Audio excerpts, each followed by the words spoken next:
Tonight, we won't step into roaring battlefields or glittering coronations.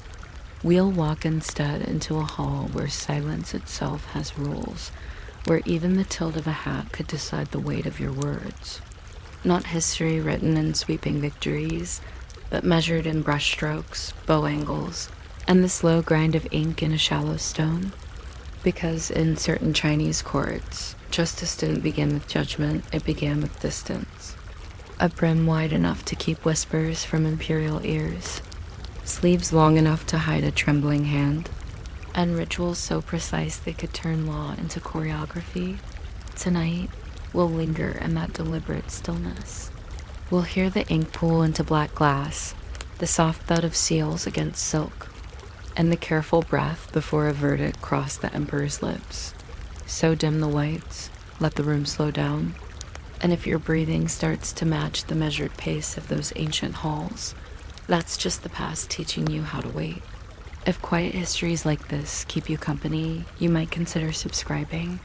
And if you leave the time and place you're listening from, perhaps the next story will arrive exactly where you are. And in that stillness, the emperor's word would travel wrapped in silk, weighed by ritual until it reached every corner of the realm. The emperor ruled by edict, the way we click I agree to software terms, only much slower and with more silk. The 5 punishments, which varied by era, were codified with the patience of people who truly like lists. They ranged from light taps with a stick to exile and, yes, to darker measures we'll keep politely out of focus, like a lanterned booth of hands. What is surprising is how much rested on the interpretation of words like heavy and light, or how often an imperial rescript would change a punishment because an official's calligraphy was especially convincing that day. In some reigns, the judge who showed mercy was praised for elegance. In others, firmness was the fashionable color. You can almost imagine a magistrate rehearsing polite phrases at home, like, in accordance with precedent transmitted under seal in the year of the sheep, which the household cat tolerated with a single blink. Trials moved at the pace of tea cooling. A case might begin with the clack of wooden fish drums to summon people, then a reading of statements that were as dense as late-night terms of service, but with more proverbs.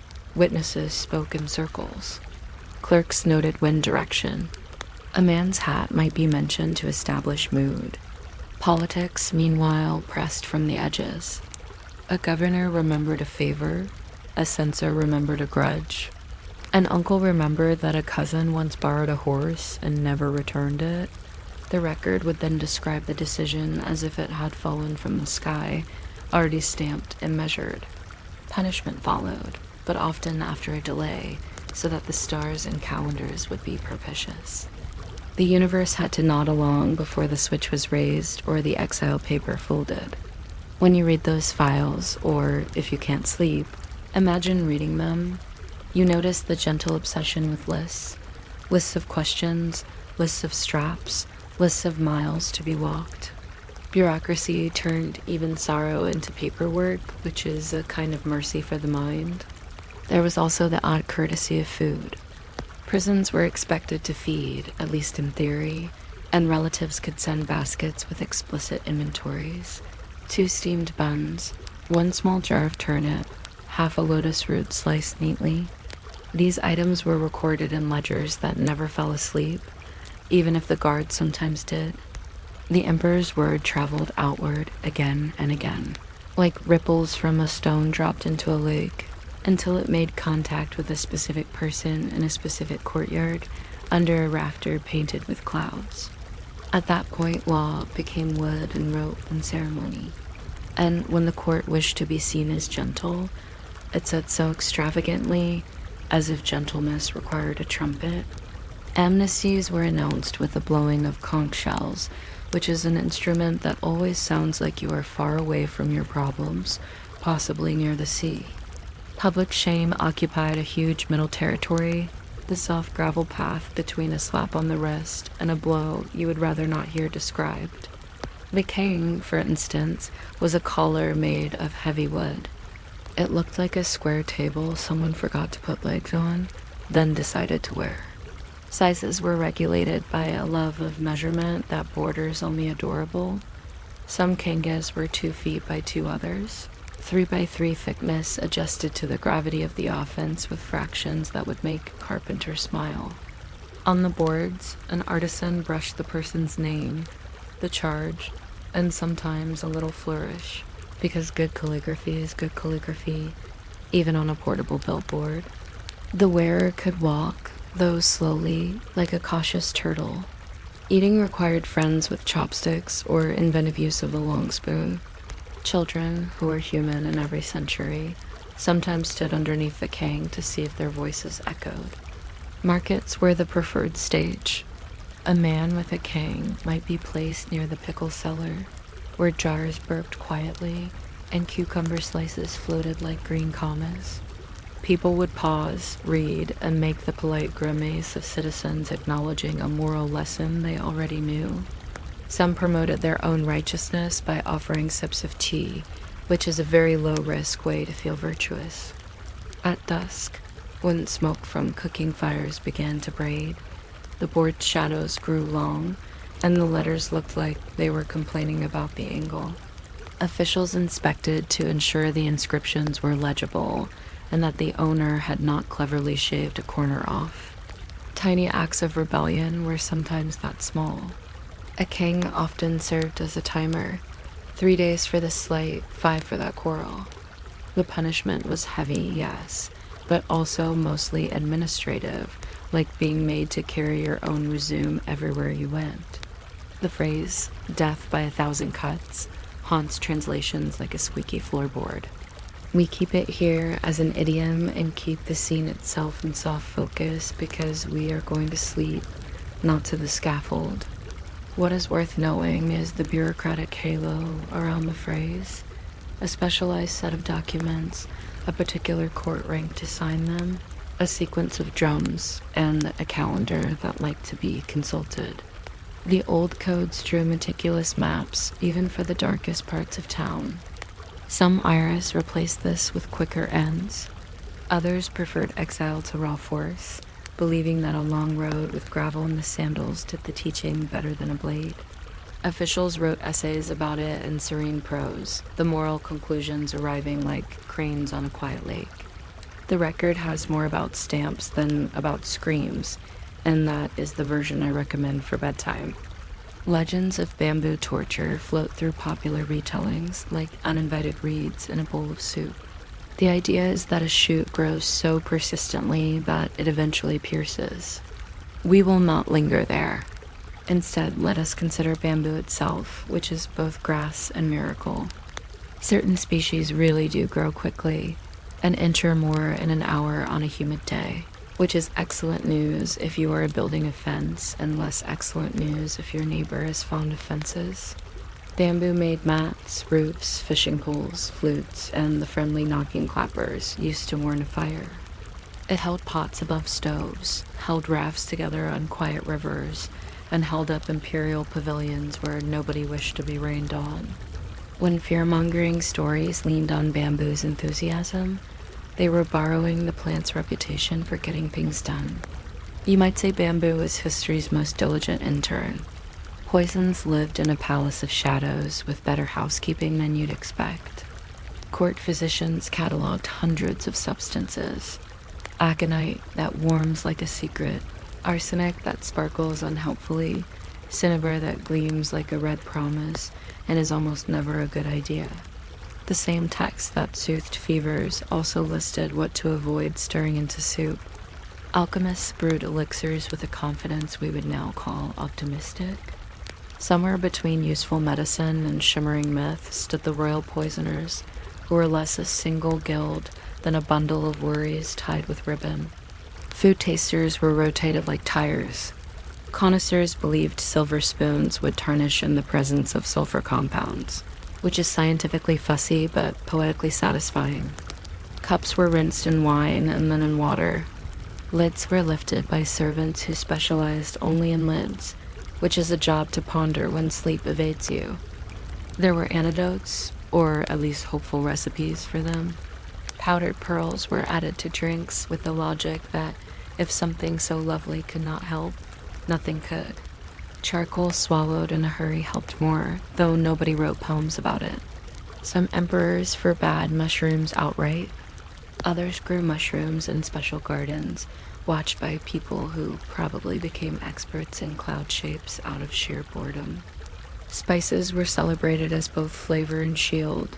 Ginger that cleared the breath, scallions that rallied courage, star anise that made the pot smell like someone had money. Palace kitchens thus became little laboratories, with wooden spoons tapping like metronomes and recipes annotated in the margins. Good in winter, do not overboil. Served to the minister, who did not die. The hum of caution became a lullaby. Yet for all this inward elaboration, punishment also loved the outdoors. Exiles were measured in roads, and roads were measured in posts where your feet could rest and your paper could be stamped. Some were sent north to cold borderlands, where the snow writes its own moral stories on the ground each morning. Some were sent south toward warmer rivers where dragonflies approve of everything. Travel vouchers were issued that sounded faintly encouraging, like 2 bowls of millet at Station No. 7. The difference between justice and logistics grew thin.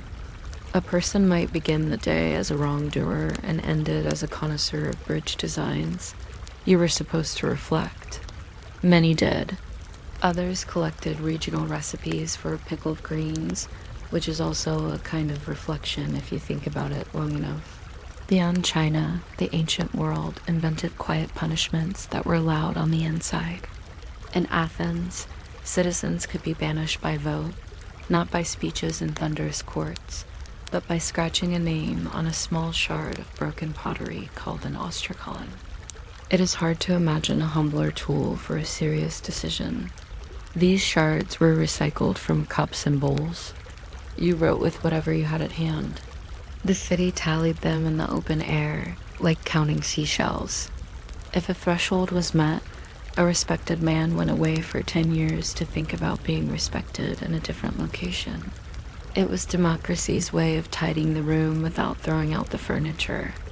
Because pottery used to carry wine later carried judgment, the shards occasionally bear faint rings, as if somebody put down a cup and picked up a vote. Some were later reused again as shopping lists, which proves that even momentous objects long for normal work. The banished did not lose property or friends, only proximity. Exile was a kind of civic nap, temporary, restorative in theory, slightly irritating in practice.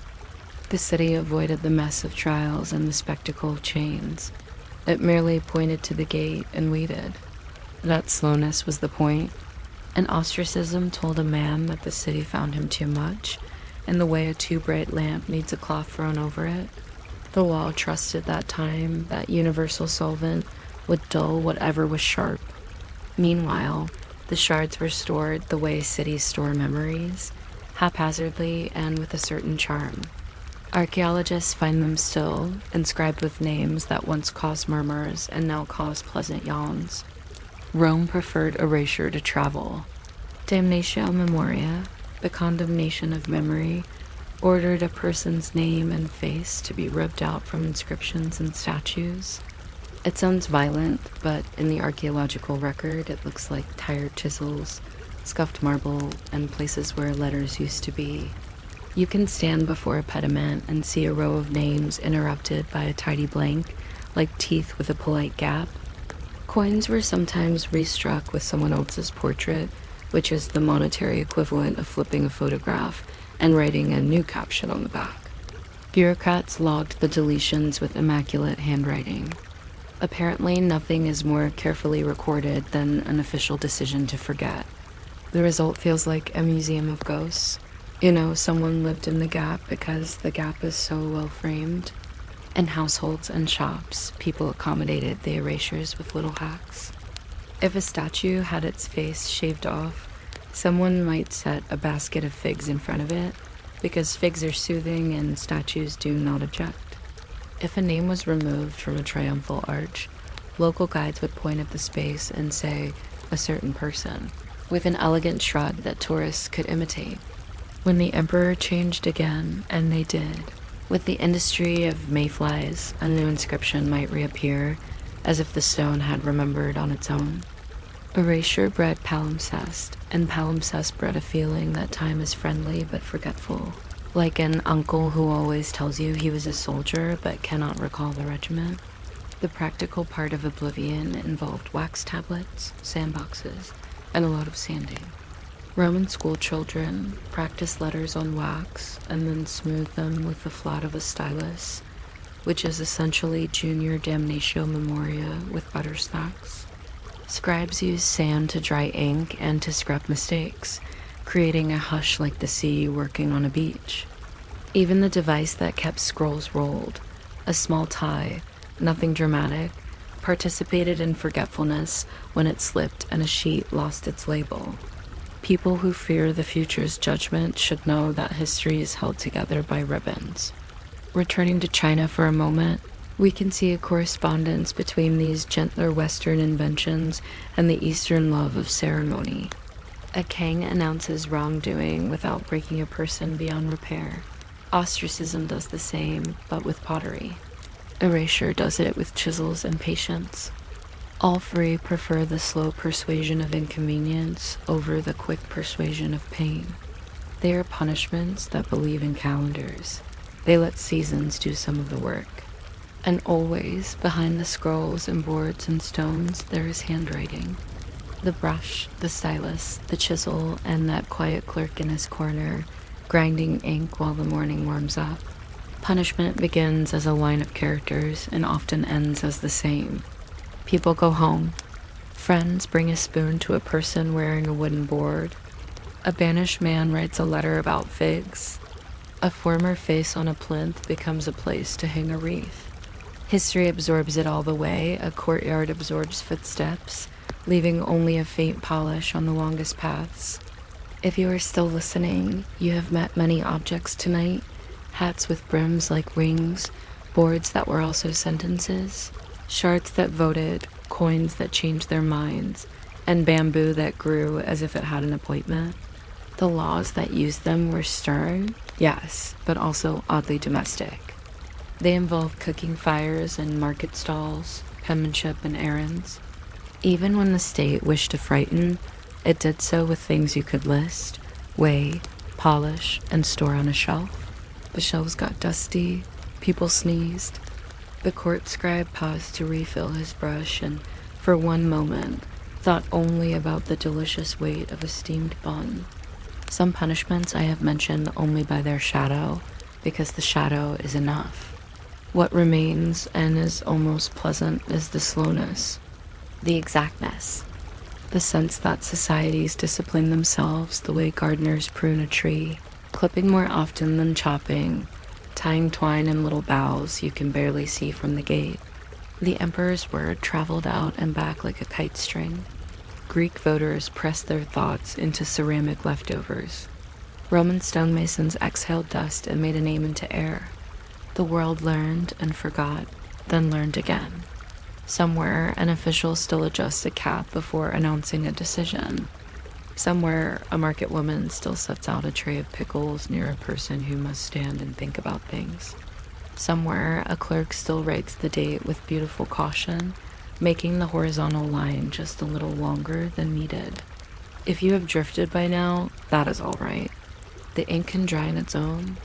The bamboo will keep growing whether you watch or not. The shards will wait in their box. The chisel will cool, worn cool. And the law, having had its say, will fold itself up like a fan and rest, very quietly beside your bed. You might not expect the quietest sound in an imperial capital to be the soft click of a wooden seal, but that gentle tap could decide whether a case floated or sank. The seal lived on a cord, the cord lived on a clerk, and the clerk lived in a yamen office with walls the color of steamed rice. A petitioner bowed toward a portrait of the Son of Heaven, who was not present, and toward a magistrate, who very much was, and then toward a table which, to be fair, did most of the work. The emperor's word was law in a grand celestial sense, but out here in the counties, justice traveled by brushstroke. Laws arrived as neat lines that looked like bamboo shadows. Main statute, substitute, an example from a long ago burglary where the burglar politely took off his shoes. Someone had copied that example in red, then someone else had commented on the red, until the page resembled a civil conversation that had enjoyed tea and decided to continue after a small nap. If you're still awake when I get to the part about how many cords a record should be tied with before filing, feel free to subscribe, or forget the idea and follow the example of the seal, which does nothing until asked. In the imperial imagination, the ruler's voice moved like weather across prefectures, yet the practical instrument was the magistrate's ear. At dawn, a drummer woke the courtyard, and at dusk, a lantern checked whether justice had fallen asleep. The magistrate listened to confessions that often began with, "It was like this," and then immediately took a scenic route.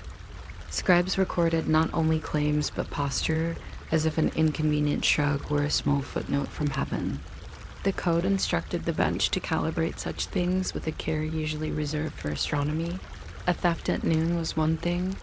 The same theft after curfew added a lunar surcharge.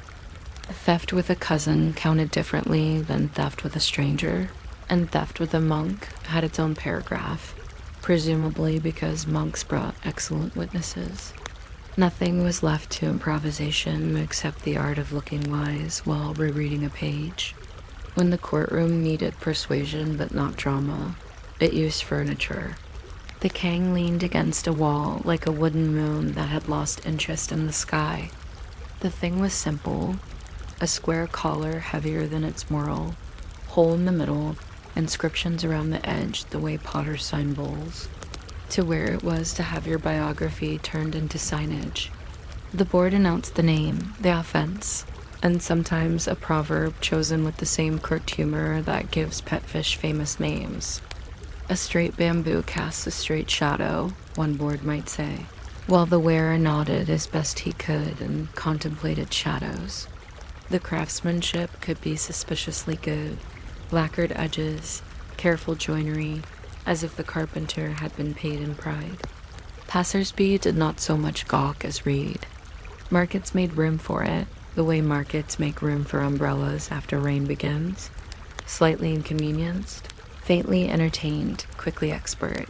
Behind all that order moved a second world of trials within trials. The phrase hidden politics sounds dramatic, but most of it was timing. A governor delayed a decision until a harvest report arrived. A censor wrote a courteous letter that contained, in line 8, a precise suggestion. An elder quietly mentioned that the accused had funded the temple roof tiles, and whatever else you think about tiles, they do not leak. Cases were bundled for the autumn assizes, when counts of life and death crossed desks like migrating geese. The ideal outcome was not a spectacle, but a correction, preferably one that could be measured in strokes, coins, or miles. Mercy, when it came, tried to look like arithmetic. The empire liked its compassion the way it liked its bridges, clearly engineered, recently inspected, no surprises. The punishments we remember least sleep best. The ones we remember most are really choreography with paperwork. The infamous slow death, often whispered in catalogs of horrors, was in practice surrounded by so many officials, permissions, and auspices that bureaucracy merely suffocated the idea before anything else could. Much more common, stubbornly common, was the study theater of shame, mealing on prescribed boards, wearing specified weights for specified days, carrying a tablet that named your mischief while leaving your dignity enough thread to be mended. A village saw itself in these small stages.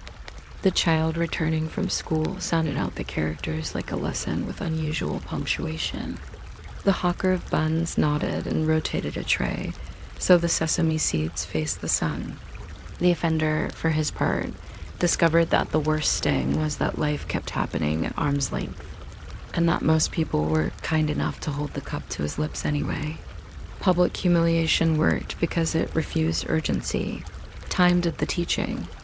The Conswood swelled in rain, making justice briefly heavier, then dried. making justice briefly lighter, which is the sort of moral physics old men enjoy explaining to nephews.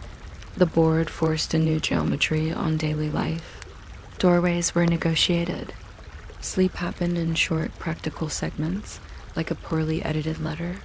There was a small industry of helpful neighbors who had perfected the art of feeding a seated person noodles by convincing the noodles to behave like thread. Inevitably, someone painted the characters thick and someone else thin, and the resulting debate about brushwork kept everyone busy enough to forget they were supposed to be stern. If the empire had a favorite material, it was bamboo. It wrote on bamboo, counted with bamboo, framed roofs with bamboo. A traveling inspector could gauge local prosperity by the number of bamboo racks drying official notices in the sun, the papers pinned with little stones the shape of beans. Bamboo's reputation for relentless growth invited dark stories about what else it might be used for, but the records are much fonder of bamboo as paper, pipe, and pole. It is hard to picture a plant with so many civic responsibilities moonlighting as an executioner. One imagines it arriving late and apologizing with a bow. The truly creative punishments happened in kitchens and pantries, where caution wore an apron. Courts and palaces kept both pharmacopoeias and menus with almost identical handwriting. One page detailed aconite. The next described soups for unsettled stomachs with a gravity that suggested experience. The royal poisoners, when they existed, were often simply royal stewards of caution. Spoons blackening at the touch of sulfides did not prove murder, but did impress guests. Tasters rotated like the phases of the moon, which made the job sound dignified in reports and a little nervous at dinner. Carafes were sealed with threads crossed in patterns more decorative than necessary, because rumor is more easily reassured by pretty knots. If an unfortunate incident did occur, the narrative preferred to blame a vanished servant, a foreign powder, and occasionally astrology. Not because these were always true, but because they read well. The state, which believed in lists as firmly as it believed in mountains, listed ingredients with nicknames that sounded like street performers: Realgar, the red tiger; orpiment, the yellow elder; mercury, the liquid mirror. Antidotes had homelier names and the cheerful skepticism of grandmothers. When the law wished to exile people, it chose directions like a polite host showing a guest to the veranda. North for remote clarity, south for damp lessons, southwest for mountains and new proverbs. The road was marked at intervals by relays where grain porridge tasted identical in a comforting way. The exiled wrote letters home about the price of salt and the friendliness of oxen. A few built shrines to patience. The state imagined, perhaps correctly, that distance stretches temper like dough, making a softer loaf. Meanwhile, back in town, the market learned to place the king between the brush seller and the sweet potato man, on the grounds that good handwriting and warm snacks make morality easier to discuss. Beyond China, other societies nurtured equally quiet ideas about punishment. In Athens, ostracism turned opinion into pottery. Citizens scratched a name on a sherd and dropped it into a jar with the same rhythm they used for olives. The whole procedure felt like cleaning a drawer, necessary, undramatic, faintly satisfying. 6,000 was the magic number. Reach it, and a man was asked to take a 10-year vacation. No fetters, no parade. Keep your property and please write if you discover any new cheeses. The logic was garden-based, a city is a plot. Sometimes a vigorous plant overshadows the rest. Move it to another patch and everyone breathes better. Many a straka preserve a wrong letter or an oddly shaped row, proof that politics often consults enthusiasm before spelling. The exiles did not vanish. They became regional news. They chatted with strangers, collected new opinions like seashells, and returned with a tan and a calmer tone. The city, which had unknotted itself during their absence, tied the string again where it had been. It is hard to imagine a punishment less designed for spectacle and more for sleep. You can almost hear the ceramic whisper as the sherds clink together in their storage jar. Future exhibits waiting for museum labels and modest lighting. One shirt bears the same name written by the same hand over and over, suggesting a very energetic citizen with an extra bowl to break and a political hobby. Rome preferred the chisel. When senators decided that a certain memory should go for a walk, stonecutters shaved names from inscriptions with the patience of monks slicing thin bread. A marble panel shows a line of Latin, then a smooth lake where letters used to live. Faces on statues were remodeled to resemble more fashionable relatives. Noses, it turns out, are the easiest parts to repurpose. Coins were restruck. Yesterday's emperor became today's collectible error. The paradox is pleasant. Erasure required excellent record keeping. Clerks logged the deletions with exemplary penmanship, lest future officials forget whom they had chosen to forget. The result, centuries later, is strangely soothing. A history of absences so carefully documented that absence begins to feel like company. Household erasure had its own tools. Wax tablets welcome mistakes the way blankets welcome creases. The stylus's flat end smoothed sentences back into possibility. Children learned the trick young and used it often, which means the Roman schoolroom was a factory for little acts of damnatio memoria with lunch breaks. In domestic shrines, a niche might hold a new portrait where an older one had stood. The wreaths fit either way. People became adept at the phrase "a certain person," a euphemism as gentle as a folded napkin. You can almost sense the civic comfort in this habit of polite forgetting, consequences without the need to raise one's voice. Back in the county yamen, life resumed its soothing repetitions. A runner trotted documents to the granary clerk, who pretended to be surprised even though the runner always arrived at the same time. Inkstones took water with little concentric sighs. The magistrate read a page, stacked it on the left, and years later, the archive reported that the left-hand stack had become a shelf, and then a room, and then a building. Law in such a place was less a thunderbolt than a calendar. Market days arrived, cases arrived, rain arrived, and nothing insisted on being urgent unless it involved dams. The empire, like any decent host, disliked emergencies. Even punishments carried calendars inside them. A king for 7 days counted weather like a farmer. An exile of 1800 lei counted muleshoe repairs. A fine counted strings of cash that clinked softly like wind bells when the clerk walked too briskly. The system tended to prefer burdens you could check on a list to horrors you could not fold and store. Now and then someone would propose something inventive, a new kind of board, a revised proverb, a precise distance for carrying it, and the proposal would be copied, debated, and eventually filed beside other ideas that had already taken a nap. The law, which believed in habit, collected novelty the way a grandmother collects unfamiliar spices, with interest, with caution, and with a small label. Every so often, a scholar wrote about the purpose of punishment and sounded like a gardener talking about shade. Too much, and plants shrink. Too little, and weeds become ambitious. He suggested compassion where it would grow best, which turns out to be almost everywhere, and severity where it would not overwater the path. He told a story about a king-wearer who became a storyteller, because stationary men perfect their introductions. He observed that exile often turns people into connoisseurs of bridges. He ended by recommending more benches in courtyards, because waiting is an underrated teacher. It is the kind of memorandum that helps no one quickly and everyone eventually. When night settled on the city, the drum in front of the yamen slept with everyone else. The sail rested on its cord like a metal off-duty. Somewhere aboard leaned against a wall, drying in the last of the day's warmth. Somewhere an Ostrakhan lay among hundreds of neighbors, their scratches facing inward like whisperers at a polite party.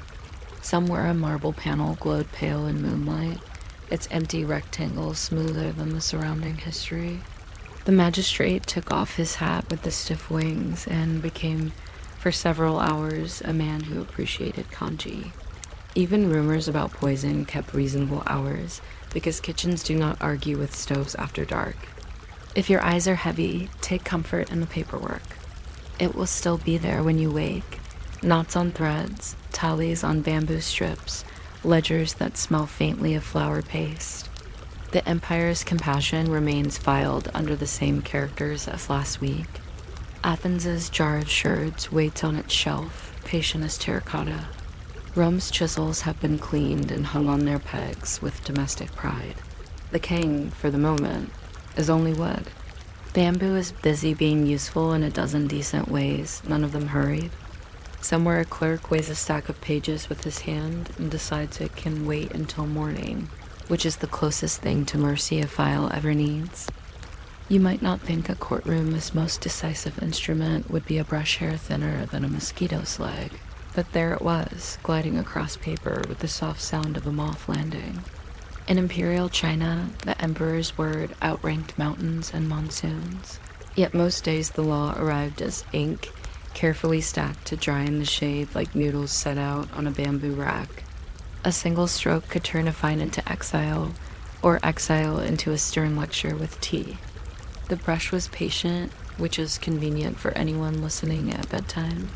If you were still awake by the time we reached the length of the cord required to tie a court record, and there was an approved length, you can subscribe or simply take that as your signal to drift quietly toward the pillow and pretend you have become a very efficient seal on a ribbon. The emperor's voice was cosmic, but justice was local. A magistrate woke with the drums, adjusted his hat wings so they were symmetrical enough to impress geometry, and read the great code as if reviewing a recipe. Main statute, substitute, example, comment, counterexample, footnote that sounded suspiciously like gossip. The structure had a domestic, almost kitchen-like rhythm. The code did not shout, it explained. It told the reader exactly how a theft at noon differed from a theft after dark, not because the moon cared, but because people sleep and doors latch. It counted cousins and neighbors, not in the warm way families do, but in the way ledgers do, which is warmer than you might expect. Every offense was a combination of time, place, relation, and intention, like a weather report that also graded your manners. A clerk with careful hair copied it all onto thick paper that smelled faintly of flour paste, stacked the pages on the left, and when the stack became the height of a rice bowl, tied it with string, approved by a quietly proud ministry of ropes. Trials were choreography for listening. Petitioners knelt on mats that had memorized generations of knees. Witnesses attempted politeness and accuracy, and occasionally achieved one. The magistrate tilted his ear, then his brush, then his head again, as if he were a sundial checking its own shadow. Hidden politics rarely looked like a drama. Usually it looked like timing. A governor delayed a decision until the harvest report came in. A censor worded a note so compliment and warning traveled arm in arm. A village elder reminded the bench that the accused had funded the bridge, and bridges have a way of making their case. In the autumn assizes, when capital cases rode the paper roads to higher offices, numbers whispered more than voices did. The Empire preferred sentences that a clerk could tally. Lashes counted, coins counted, miles counted. Mercy, when it arrived, wore a mathematician's spectacles. Nothing rushed except the courier who was late for kanji. Our minds wandered toward the spectacular, but the law mostly trusted the ordinary. Even the punishments people whisper about were surrounded by permissions and inspections so numerous that bureaucracy itself became a kind of sleeping antidote. The rumored slow death that fills lurid footnotes was formally framed, hedged, and historically rarer than its reputation. Meanwhile, the daily life of discipline took place in open air where a heavy wooden collar called a kang did quiet work. Imagine a square moon that decided to become furniture, a board with a hole for the neck, inscriptions around the edge like a circled calendar, and a finish sometimes so neat you suspect the carpenter received compliments. The wearer did not move quickly. That was the point. Offenders did not disappear into cells. They joined the landscape. Markets made room for them between the brush cellar and the sweet potato stall. Children sounded out the characters with the same triumph they brought to reciting multiplication tables. A passerby read the inscription and adjusted his own posture by half a virtue. The king customized shame with craftsmanship. Some callers carried proverbs, as if Prudence had rented a billboard. A cricked mine bar a straight rope, one might say, next to a chisel mark where a carver sneezed mid-moral. The wood swelled in rain and lightened when the sun resumed its duties, which made justice seasonally informative. Neighbors created a small support industry of kindness. Someone perfected the technique of feeding a seated person noodles, guiding each strand like thread through a modest doorway. Someone else brought a cushion because square wood and round shoulders negotiate poorly. Calligraphers argued about whether the characters should be thick or thin, as if brush style could supervise repentance. The king turned punishment into reading practice and civic conversation, which is very much the sort of elaborate practicality a great civilization invents when it has a long afternoon free. Shame, it turns out, is a patient teacher, and patience loves props. Kneeling boards were cut to standardize discomfort, which is a phrase a bureaucrat must have written with pride. Minor offenders wore plaques that named their mischief in a tone halfway between admonition and poetry. The city learned to live with these small theaters. A dog tied to a stall perfects the art of walking around a post. So, did offenders perfect the choreography of doorways, steps, and corners? By the 7th day, they had acquired a minor celebrity's wave.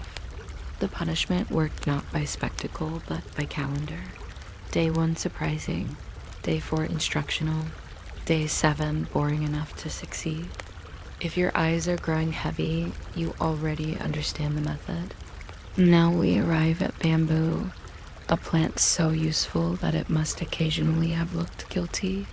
The empire rode on bamboo slips before paper grew plentiful, counted taxes with bamboo tallies, propped sheds with bamboo poles, and kept streams polite with bamboo weirs.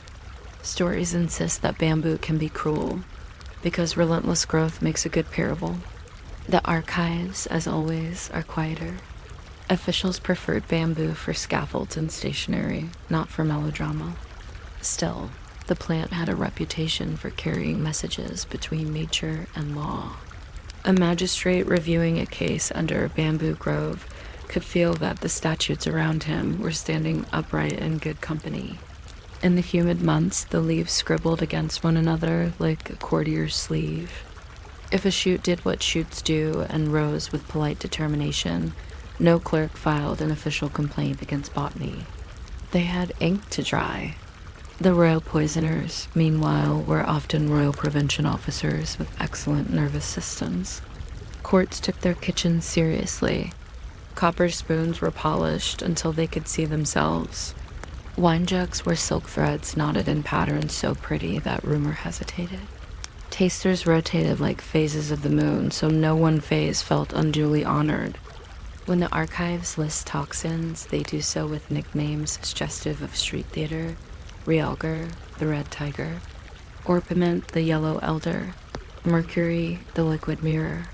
These names sound dangerous in a friendly, carnival way, which is appropriate for substances that were respected at arm's length. Antidotes received homelier names and wiser endorsements. Someone's grandmother swore by a broth. A physician agreed, adding that it should be sipped, not praised.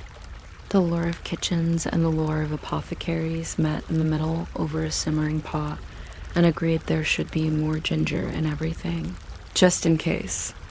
If a cup did turn unlucky, the narrative almost always included a vanished servant, a foreign powder, and an unfortunate alignment of stars. Not because these were invariably true, but because stories have uniforms, and court stories prefer silk. The deeper truth is both simpler and sleepier. The most effective poison control was paperwork. Inventories, seals, and countersigning turned danger into lists. Whenever a feast ended without incident, which is to say, most of the time, the tasters and stewards exchanged the same small nod people use after moving a heavy wardrobe successfully. You can see why this episode belongs in a bedtime series. Beyond China, the world perfected its own gentle oddities. In Athens, democracy stored its doubts in jars. Citizens wrote names on broken pottery. Each shirt a tiny ballot with a sandy texture. 6,000 shirts with the same man's name meant, essentially, please quarantine your influence. It was exile with civic housekeeping. The subject kept his property, his citizenship, even his favorite fig tree, and simply enjoyed a 10-year sabbatical elsewhere. The process felt like emptying a drawer. Take everything out, decide what to keep, decide what to place in a different room, put the drawer back, enjoy the neatness. Many shirts preserve misspellings, a reminder that zeal outruns orthography. Some bear crude doodles because even serious decisions have margins. The exile returned later with stories, new sandals, and a calmer laugh. In the meantime, the city had discovered it could breathe without scolding anyone. Ostracism's charm is its lack of furniture, no shackles, no collars, just a walk, a calendar, and a promise to write occasionally. The Polis trusted time to do what metal otherwise might. It is the most Mediterranean of solutions, sunlight and patience. If you visit a museum today and see the jar of Ostraka, the shirts look like a jar of quiet bees. You can almost hear the faint ceramic clink of decision becoming storage. One shirt even preserves the same name repeated by the same hand several times, suggesting either strong conviction or a man who kept breaking his cups and felt these fragments deserved a second career. Rome went another direction and developed the art of subtraction. Damnatio Memoria erased people by improving the stone around them. Chisels skimmed away letters with a tenderness unusual in chisels. On a tranquil inscription, you might see a smooth rectangle where a traitorous name used to stand. The marble now blank and slightly luminous, like a patch of fresh winter on a hillside. Statues suffered renovations, noses reassigned, curls redistributed, jawlines democratically shared. Coins were overstruck, so yesterday's emperor became a faint rumor under today's profile, a palimpsest small enough to carry in a purse. The paradox is soothing. Erasure produced records about erasure. Clerks noted which names had been removed, in case later clerks needed to remove the act of removing, which occasionally happened and must have given the stonecutters a robust sense of job security. The home version of this policy used wax. Children learned to write on tablets they could smooth and start again, which means many Roman sentences enjoyed short lives and frequent reincarnations. Household shrines were similarly flexible. A new portrait replaced an old one, wreaths were adjusted. And a family acquired practice in referring to a certain person, with the same careful tone used for a cracked plate that still serves cookies beautifully if you turn it just so. The feeling is less one of terror than of tiding. History rearranged the mantle and updated the labels. You may find this weirdly restful, especially if you have ever spent an evening reorganizing a drawer and forgotten what the original problem was. We circle back, as the best files do, to the office with walls the color of steamed rice. The court clerk lifts the seal by its cord, finds the docket, and gives a paper a small red square that looks like a polite stop sign. Outside, the market rearranges its baskets into geometric optimism. Someone with a king practices turning without bumping a melon pyramid and earns a small cheer. The magistrate writes a final note for the day, punishment commuted to exile, distance to be measured by relays, porridge to be supplied, shoes to be counted on arrival. He sands the wet ink so it won't smudge, a gesture that resembles blessing. The code returns to its shelf, where it presses its pages together in a sigh that sounds very much like sleep. The themes, if we can call such quiet habits themes, are all cousins. Authority prefers the brush to the shout. Shame chooses slow choreography over thunder. Nature is recruited as scenery rather than villain, even when stories try to hire bamboo as a henchman. Poison is mostly averted by people who count carefully and seal knots with unnecessary elegance. Exile votes with sherds. Erasure employs polish. In each case, the lesson is that civilization dreams of order even while awake. It arranges consequences that fit inside ledgers and march them by the day rather than the drum. If you are still here, you might notice your eyelids performing their own bureaucracy, filing each sentence in a drawer labeled later. Keep them closed if you like, and picture a row of jars.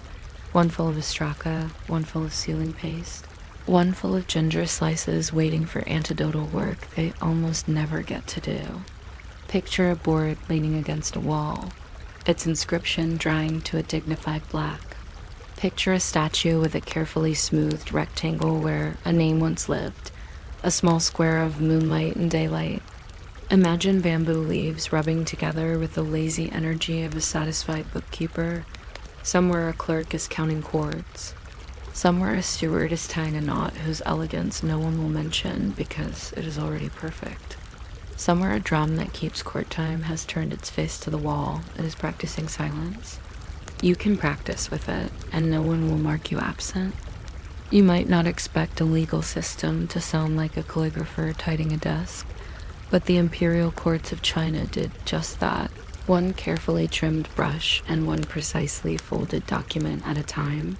Trials began with the same calm as morning tea.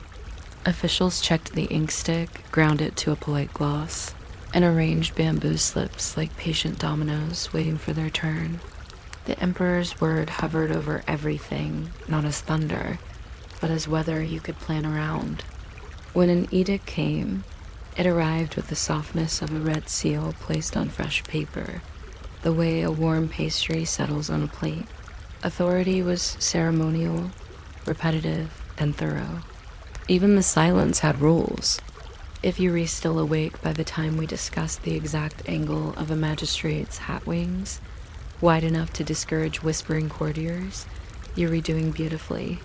Feel free to subscribe while pretending to tie a silk ribbon around a stack of decrees. Or not, the ribbon will lie flat either way. Imperial law liked layers. There was the main statute, then a substitute, then examples, counterexamples, exceptions, and the occasional footnote that read like the legal version of a sigh. A theft at midday was not the same as a theft at midnight.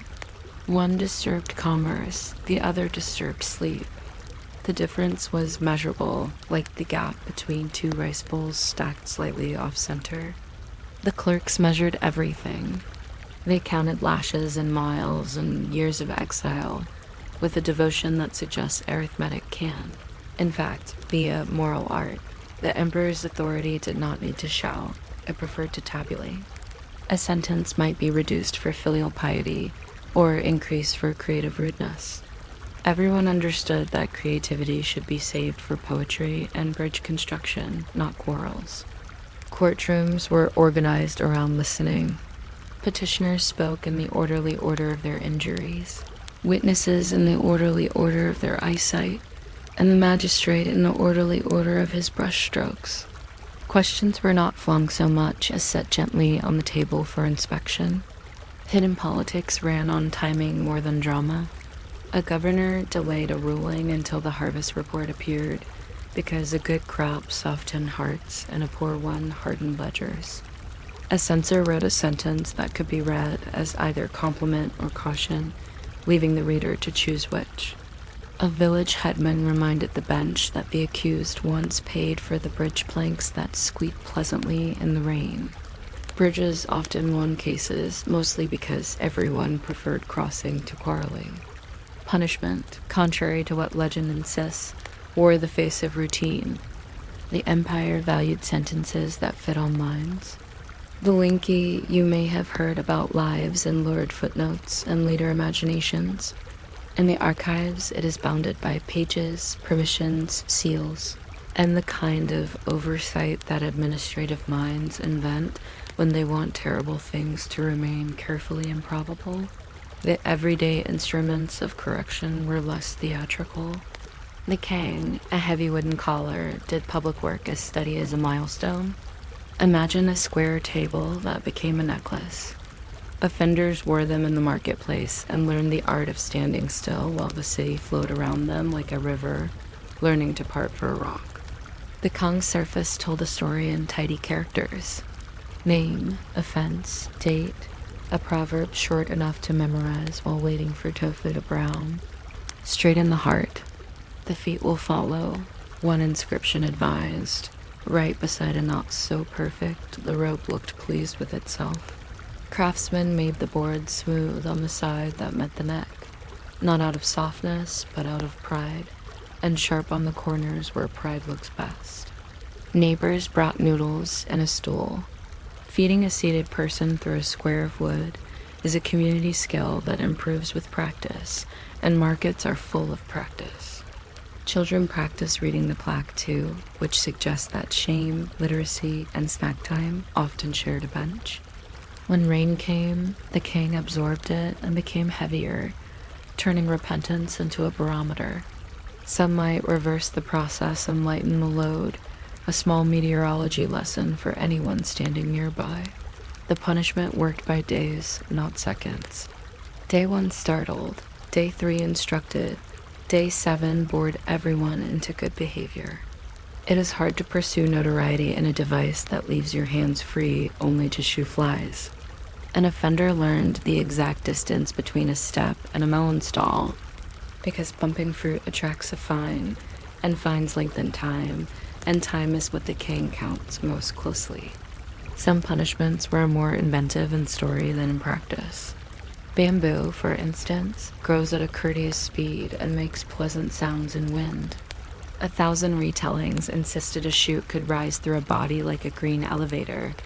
The record prefers quieter uses, scaffolds, fences, waterspouts, and the porous pipes that commence streams to behave. Officials did not ask nature to do legal work. They preferred rope, lists, and schedules. Still, a magistrate reading a case under a grove could feel that upright answers were being modeled nearby by a forest that never learned slouching. Poison, meanwhile, had an aristocratic reputation it rarely deserved. Court kitchens were laboratories of prevention. Tasters rotated like seasons, spoons shone, and jars were silk ties arranged in knots so decorative that the knot said, "I am my own guard." Realgar looked heroic in red. Orpiment looked dignified in yellow. Both mostly stayed on the shelf, a fact that must have disappointed their colors. The best antidote was paperwork. Inventories grew long. Seals were impressed on wax the color of restrained enthusiasm. After uneventful banquets, which is to say, almost all banquets, stewards exchanged the same small nod carpenters share when a door fits its frame without persuasion. Of course, not all decisions stayed within China's borders. Far to the west, Athens kept brooms for its politics. Ostracism swept vigorously but gently. Citizens scratched a name on a broken potsherd and tossed it into a big jar. 6,000 sherds became a suggestion to go travel for about 10 years and write occasionally. The person exiled kept property, dignity, and favorite fig tree. Democracy practiced deep breathing. The texture of the sherds, sandy and slightly curved, gave the process a domestic feel, as if the city were reorganizing a cupboard and temporarily placing a large bowl on another shelf.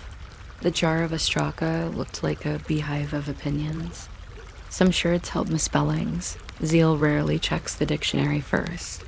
Some held doodles, little noses on little profiles, the ancient version of adding a mustache to a poster. And then the subject left, bought new sandals elsewhere, and acquired the sort of perspective that makes 10 years feel like a marked page you can return to later. When they came back, the city resumed mid-sentence, which is the nicest form of forgiveness, the one that does not announce itself. Rome, with its talent for editing, preferred subtraction.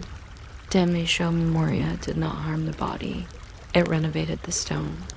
Inscribed names were shaved away until the marble shone like a small winter between words. Sculptors removed features with a delicacy that implied affection for the chisel's whisper. Tomorrow's emperor inherited the pedestal. Yesterday's emperor became a rumor that caught the light at certain angles. Coins were overstruck, which meant that a purse could carry both the present and a lightly haunted past in one pocket.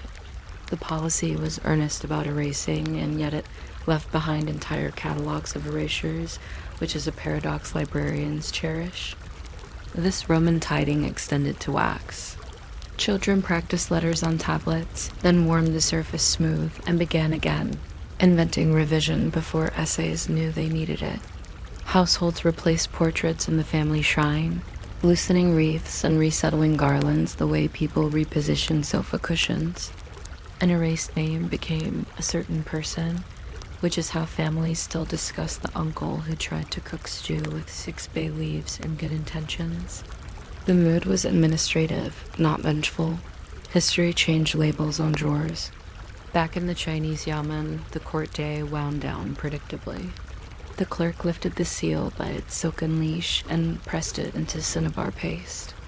The sound it made on paper was a kind of soft punctuation, the period at the end of a conscientious paragraph. A courier tied documents with cord cut to regulation length, long enough for 2 knots, short enough to discourage exuberance, and tucked the bundle into a pouch that smelled faintly of ink and travel. The magistrate annotated the margin with the same care a gardener gives to spacing seedlings. Recommended reduction for elder care. Defer sentence until after planting. Porridge guaranteed. Shoes to be counted on arrival. Shoes mattered. Blisters make poor citizens. Public punishment in this world was a civic seminar conducted by furniture. The king taught patience and posture. Stocks taught the power of shade. Market gossip taught punctuation. A stern aunt paused, read the plaque, and shook her head in a way that counted as both comma and conclusion. The point was less agony than memory. People remembered the scene the way one remembers where the good plums are sold, with an address, a time of day, and a sense that decisions follow paths like customers follow aromas. Even the frightening penalties hid in ledgers rather than arenas. Severe measures lived under layers of review that stacked higher than a winter quilt. Permissions, countersignatures, seasonal rules, notes from supervisors, these were the lock and key. Bureaucracy, a word that sounds chilly at noon, becomes warm by midnight. It is a blanket made of forms. It leaves fewer drafts than rage does. A punishment that begins as a discussion of procedure is already halfway to drowsiness, which is, in the end, a humane destination. Sometimes the emperor himself intervened with clemency written in a hand steady enough to calm a horse. The decree might be delivered with a silk tassel and a phrase that translated roughly to, "Let us be larger than this." The record shows that size in governance is measured in margins. A wider margin leaves room for notes, for revisions, for adding a sentence about porridge. Mercy often arrived disguised as logistics. Fewer lashes because the river is in flood and roads are needed. Delay exile until after a mother's funeral. Replace a fine with a bridge plank. The law spoke softly and carried a measuring rope. Elsewhere, democracy's jar of sherds kept working. There were years when no name reached the threshold. The city exhaled and placed the jar back on its shelf beside the festival cups. In those years, the act of not using a tool was itself a lesson, like setting down a hammer and noticing that the table stands fine. Rome's chisels, too, rested between projects, the marble cooling like bread on a rack.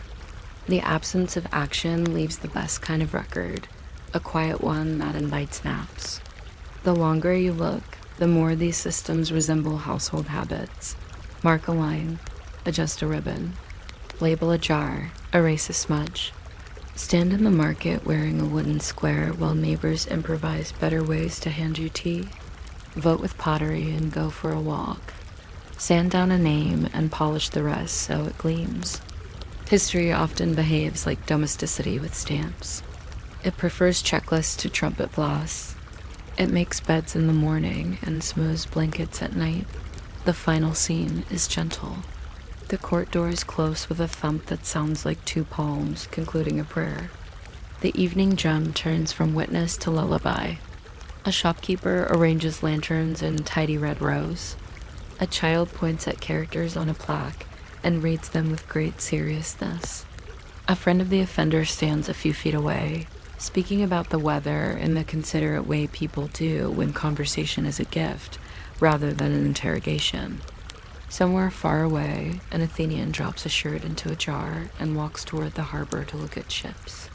Somewhere else, a Roman stonecutter sets aside his mallet and runs a palm across a newly smoothed rectangle, as if feeling the coolness of forgetting. And here, in this quiet, a clerk ties one last knot, expertly average, pleasingly symmetrical, and the day folds itself away with the soft authority of paper meeting paper. If your breath has slowed to the rhythm of stamped seals and distant footsteps, that is exactly how these old systems hoped you would end, orderly, untroubled, and almost asleep.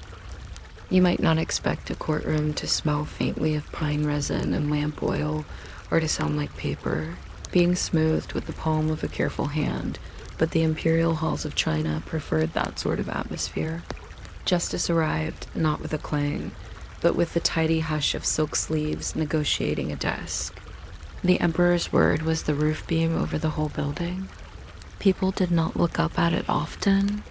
They simply lived beneath it, the way you live beneath weather that has decided to be dependable. An edict did not shout. It appeared as brushstrokes, thick at the start, thinner at the end, confident like a swallow's flight. If you were still awake when we reached the part about why magistrates' hats had long horizontal wings, yes, to prevent close whispering, feel free to subscribe in your mind, or just stare at the ceiling and pretend your ceiling is lacquered. Both actions honor the spirit of the show. The emperor's word as law worked like embroidery. The main thread pulled others into place. Statutes were recited, then substatutes, then examples.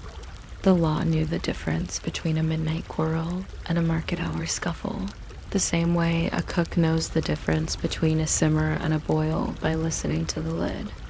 A filial son could expect a gentler sentence, an inventive liar a heavier one, a helpful bridge donor, perhaps a warning and an invitation to keep funding bridges.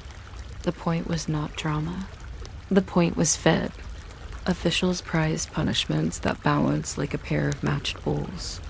They measured lashes and miles of exile with the calm of accountants, who are, in their way, ideal poets of consequence. Trials unfolded at a human tempo. Petitioners bowed. Clerks stacked bamboo slips like mellow dominoes. A constable pointed with a feather rather than a finger, because feathers are precise without being alarming. The judge asked questions that sounded, to modern ears, like meditation prompts. Where were you standing? Who was your neighbor? How many steps from the well? What did the light look like? Hidden politics existed, but they also wore slippers. A governor might delay a ruling until the harvest was counted, because of full granary soft tempers, and an empty one turned every penalty into an argument with the stomach. Censors wrote letters that could be read as either praise or warning, depending on which side of the teacup you sipped first. A local elder might remind the bench that the accused once paid for the temple roof tiles that keep the rain speechless. Roofs, as it turns out, are excellent character witnesses. There was ceremony in everything. A scribe held the seal by its braided cord as if the future were attached to a tassel. The paste was cinnabar, the red of responsible strawberries. When the seal met paper, it made a sound dignified enough to be punctuation, somewhere between a period and a lullaby. Prisoners sometimes received porridge before sentencing because porridge makes better listeners. And when the emperor's opinion arrived, It did so folded with an exactness only decades of careful folding can teach, as if mercy and severity both needed crisp corners to sit properly. People nowadays hear court intrigue and imagine fireworks. In truth, it was more like making tea at the correct temperature. A favored clerk could place a document at the top of the stack. A clever aunt could present a petition with the strategic inclusion of a proverb. A scholar might argue that an old precedent had recently become the future again. Everyone understood that a punishment should not break the city's rhythm. Taverns expected to pour after a verdict. Barbers expected to trim. If a sentence made haircuts complicated, it would be reconsidered. When talk turns to pain, listeners brace for cliffs, but the archives offer staircases. The phrase, "death by 1,000 cuts," enters the room as if it wants attention, and then sits in the corner discovering that attention is not a chair. It was formal, bounded by paperwork, rare, and far less theatrical than later rumor prefers. The state's favorite tools were time and embarrassment, not spectacle. When officials did reach for severity, they wrote permission slips about it, and then wrote permission slips about the permission slips. Even grim policies had margins you could annotate with a notation about the weather. Public shame, by contrast, was routine, which is to say predictable, which is to say quietly educational. The king, imagine a square tabletop politely turned into a collar, did its work in the marketplace, which is where most people already were.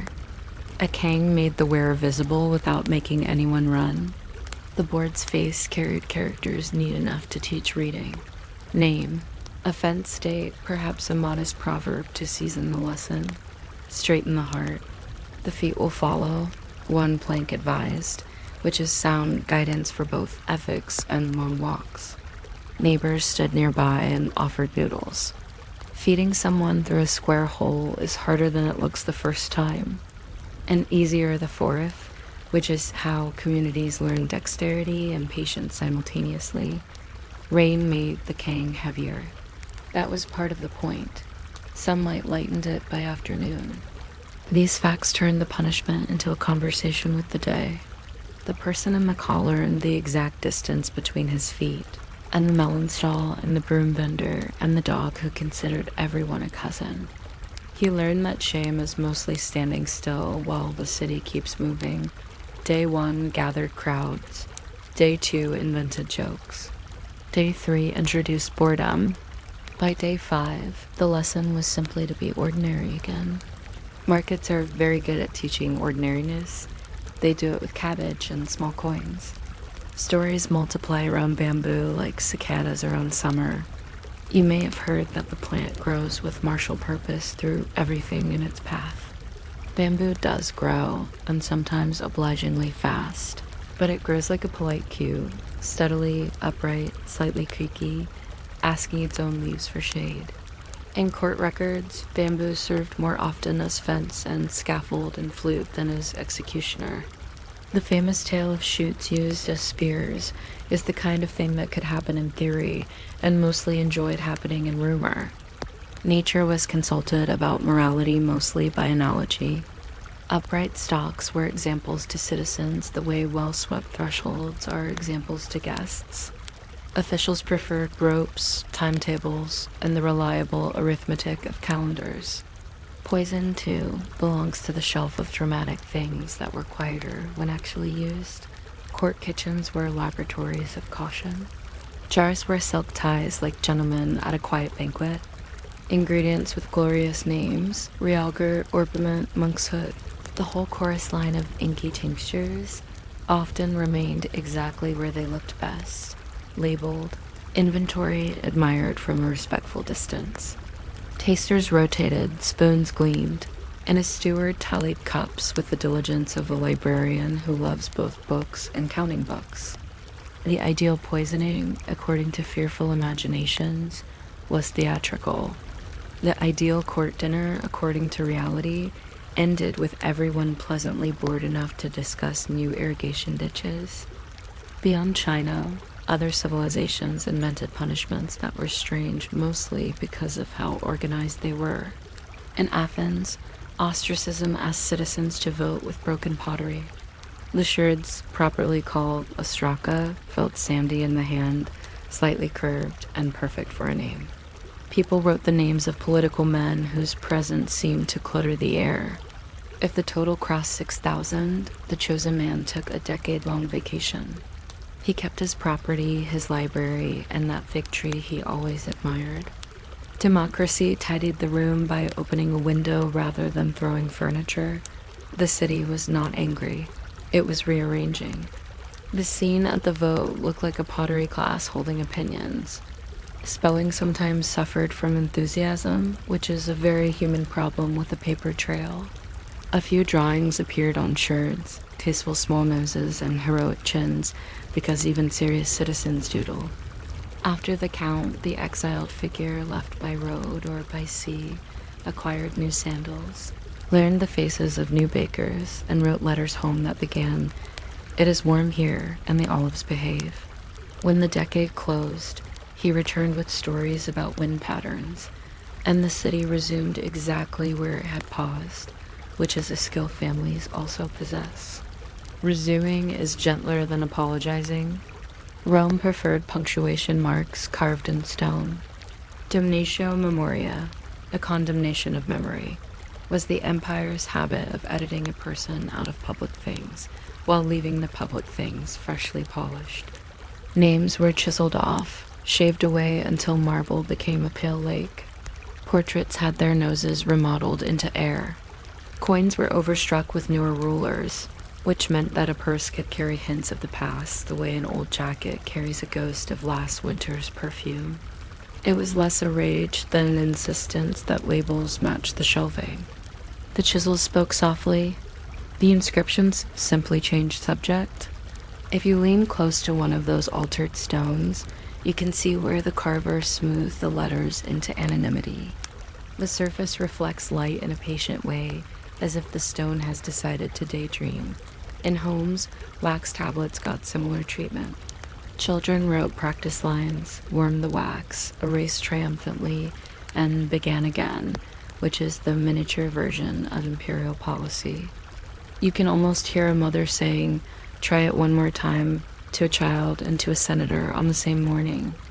Meanwhile, somewhere in a Chinese yamen, the court's day continued. The constable checked the tally of shoes in the holding room, because you cannot release a person with fewer shoes than he arrived with. A ledger noted the exact number of rope fibers in the collar. Quality control matters even during humility.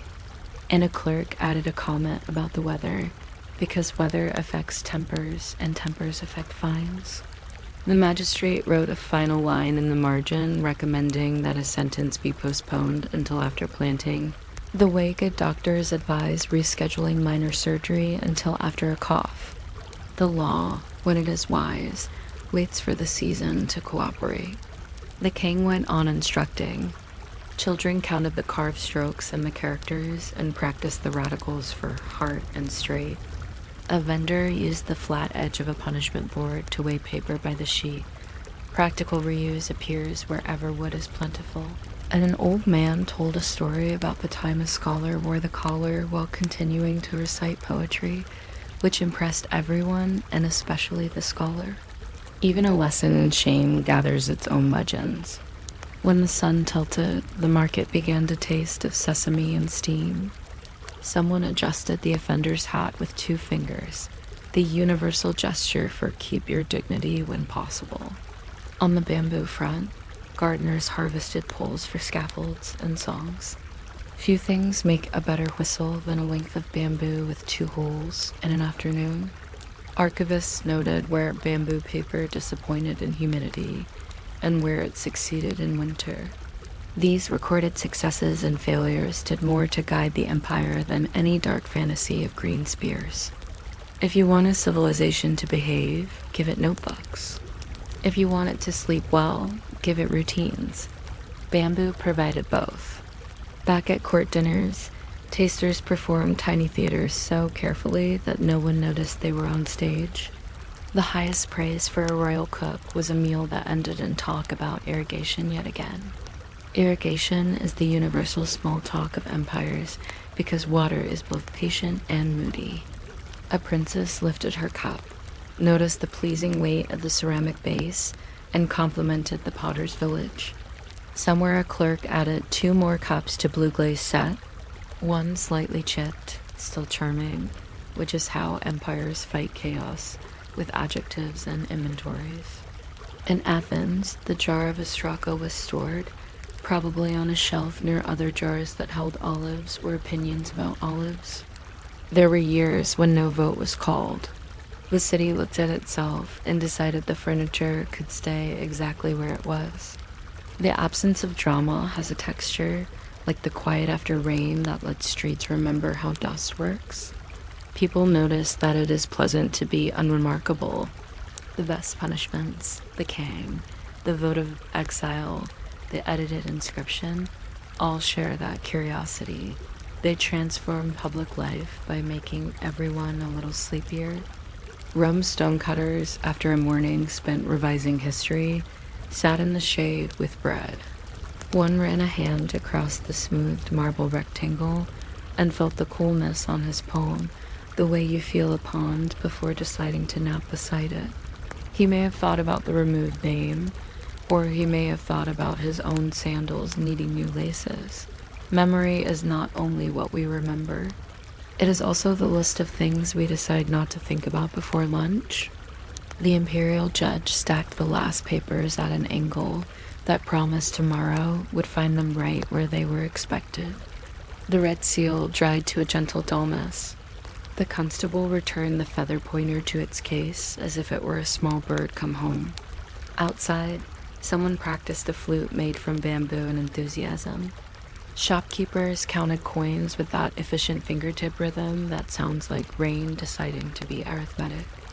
The offender in the king shifted his weight, learned yet again that comfort is a choreography of ankles, and watched the sky change its mind about clouds. If you are still following this, you may notice your breath matching the pace of brushes. Laws, for all their sternness, are essentially lists. Lists are cousins of lullabies, and lullabies, at their most honest, are schedules sung out loud. The emperor's word sat where it had sat yesterday, and would sit tomorrow, and that is what calmed people. The promise that even justice prefers a routine. Bamboo grew with its small creaks. Markets exhaled. Greek jars waited on their shelf for a season that might not come. Roman stones withheld a name with perfect polish. Somewhere a clerk dipped his brush again and added one last note about porridge allocations during the rainy month, which is the sort of sentence that makes history tuck itself in. And so the day drifted. Penalties concluded or began. Hats kept their wings level. A proverb found a new ear. Someone returned a pair of shoes. Someone else returned from exile with stories about figs. A child erased a wax tablet to make room for tomorrow's practice. The market swept the square with brooms and scolded the dust into obedience. Nothing resolved. Nothing needed to. The archive closed like a quiet mouth. If your eyes feel heavy, that is simply the law doing what it secretly hopes to do when it is finished with balancing scales. Encourage everyone to go home. Boil water for tea and let the night file the rest. You might not expect a legal code to care about the width of a brushstroke, but many did, and the careful thickness of the ink was sometimes the difference between a stern warning and a long walk to the edge of the map. In certain courts, the character for to cut was drawn with a beginning stroke that asked, very politely, whether Mercy had had breakfast yet. Officials spoke quietly because quiet is the preferred volume of paperwork, and the punishments they arranged were designed in a very soothing way to keep society tidier than it had woken up.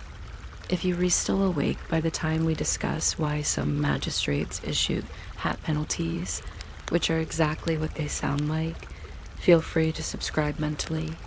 Do not move. Simply nod inside your head where it's comfortable and carpeted.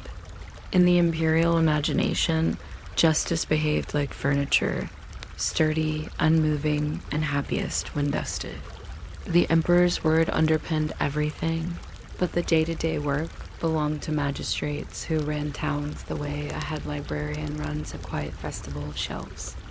Laws came nested, the 5 punishments, the 10 abominations, the commentary that did not argue so much as clear its throat. In one dynasty, tattooing the forehead with the name of the offense, Mo, was considered a meaningful compromise between lecture and logistics. It saved the court from future introductions. Another era preferred nose cutting on paper only, a punishment retired into the museum of strongly worded paragraphs.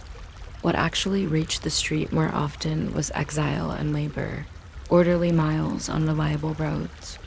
An hour spent moving stones from the impolite part of a river to the polite part. When a judge chose exile, he also chose exactly which garrison town needed an extra chess partner. Court trials moved with the patience of tea cooling. Accusers told their story twice, the first time for clarity, the second time for the clerk's handwriting, and the accused traced the route of his mourning from door latch to doorstep, like a very calm tour guide. The bench preferred evidence that could be stacked, like ledgers or baskets, and witnesses who could point with an entire hand instead of one scandalized finger. Hidden politics existed, of course, but they wore paper shoes. A cousin's letter, a superior's proverb, a tax record that looked, at first glance, spectacular, unremarkable. The emperor's influence arrived folded into 8 exact creases. Everyone pretended not to notice the 9th. In this world, pain was usually rehearsed as inconvenience. The infamous slow death lived mostly in the borderlands of rumor and exceptional cases. Administrators loved numbers more than knives. They set fines with the comfortable certainty of shopkeepers counting beans. They assigned days of public apology, which was the civic equivalent of dusting the city's conscience while everyone watched. The Kang, that square wooden collar, reappeared like a seasonal festival. Boards were sized by regulation, not too heavy, not too light, and big enough to discourage hands from mischief and encourage neighbors to perfect the logistics of feeding you noodles by spoon. Rain made the lesson wetter. Sun made it shorter. One clerk somewhere likely kept a table comparing average contrition times by humidity, because the human spirit always finds a way to quantify the unquantifiable. Its shame is a conversation with the crowd. The McCang was a fluent speaker. Its inscriptions were unexpectedly polite name, offense, date, a proverb that rhymed if you read it slowly enough. Bend the elbow, the bowl will not fall, said one, which seems to apply to both soup and morality. Some towns decorated the edges with a narrow strip of black paint, the bureaucratic equivalent of tasteful punctuation. Meanwhile, the marketplace learned new choreography. Friends adjusted the offender's hat, which was permitted because compassion is good for the wrists. Children counted the brushstrokes and the characters for truth and straight, discovering that ethics, like calligraphy, is mostly practice. After a few days, gossip began to repeat itself in the city, being practical, forgave out of sheer boredom. Nature in the footnotes took a small role. Bamboo appears constantly in the record, though more often as paper, poles, pens, and flutes than as accomplice. Stories of bamboo shoots used as slow green daggers belong to the theater of the mind, where plants make dramatic career choices. Real bamboo did administrative work. It held up scaffolds, measured fields, and became whistles that guards played off-key at dusk. If a magistrate wanted the world to improve, he used bamboo to make a sign. If he wanted it to sing, he poked holes in a stalk and hired a patient musician. There is a treatise, I am certain, that explains which knots in the comb produce the most obedient tone for official announcements about canal maintenance. Poisons lived in a different cabinet, labeled neatly, and opened only by people who also collected teaspoons. Court kitchens ran on caution. Jars tied with silk ribbons sat like well-behaved guests at a banquet of unmucked flavors. Realgar, orpiment, monkshood, names that sound like minor characters in a drama that ends before intermission. Tasters rotated the way stars rotate, predictably, and with diminishing surprise after midnight. The ideal outcome was not a whisper of treachery, but a comfortable conversation about floodgates. A good dinner left the empire arguing about silt. Beyond China, other punishments hummed with the same tidy logic. In Athens, ostracism sent politicians on sabbatical by way of pottery sherds. Citizens wrote names on little broken pieces of yesterday's bowl, and if enough pieces agreed 6,000 being a satisfying, sleepy number, the chosen man packed for 10 quiet years elsewhere. He kept his property. He kept his books.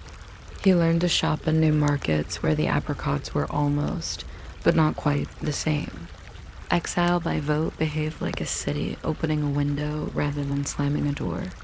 The ostraca, collected in baskets, looked like an archaeological confetti of civic disapproval. Someone undoubtedly misspelled a very famous name, and democracy, being considerate, counted it anyway. Rome aimed at history itself.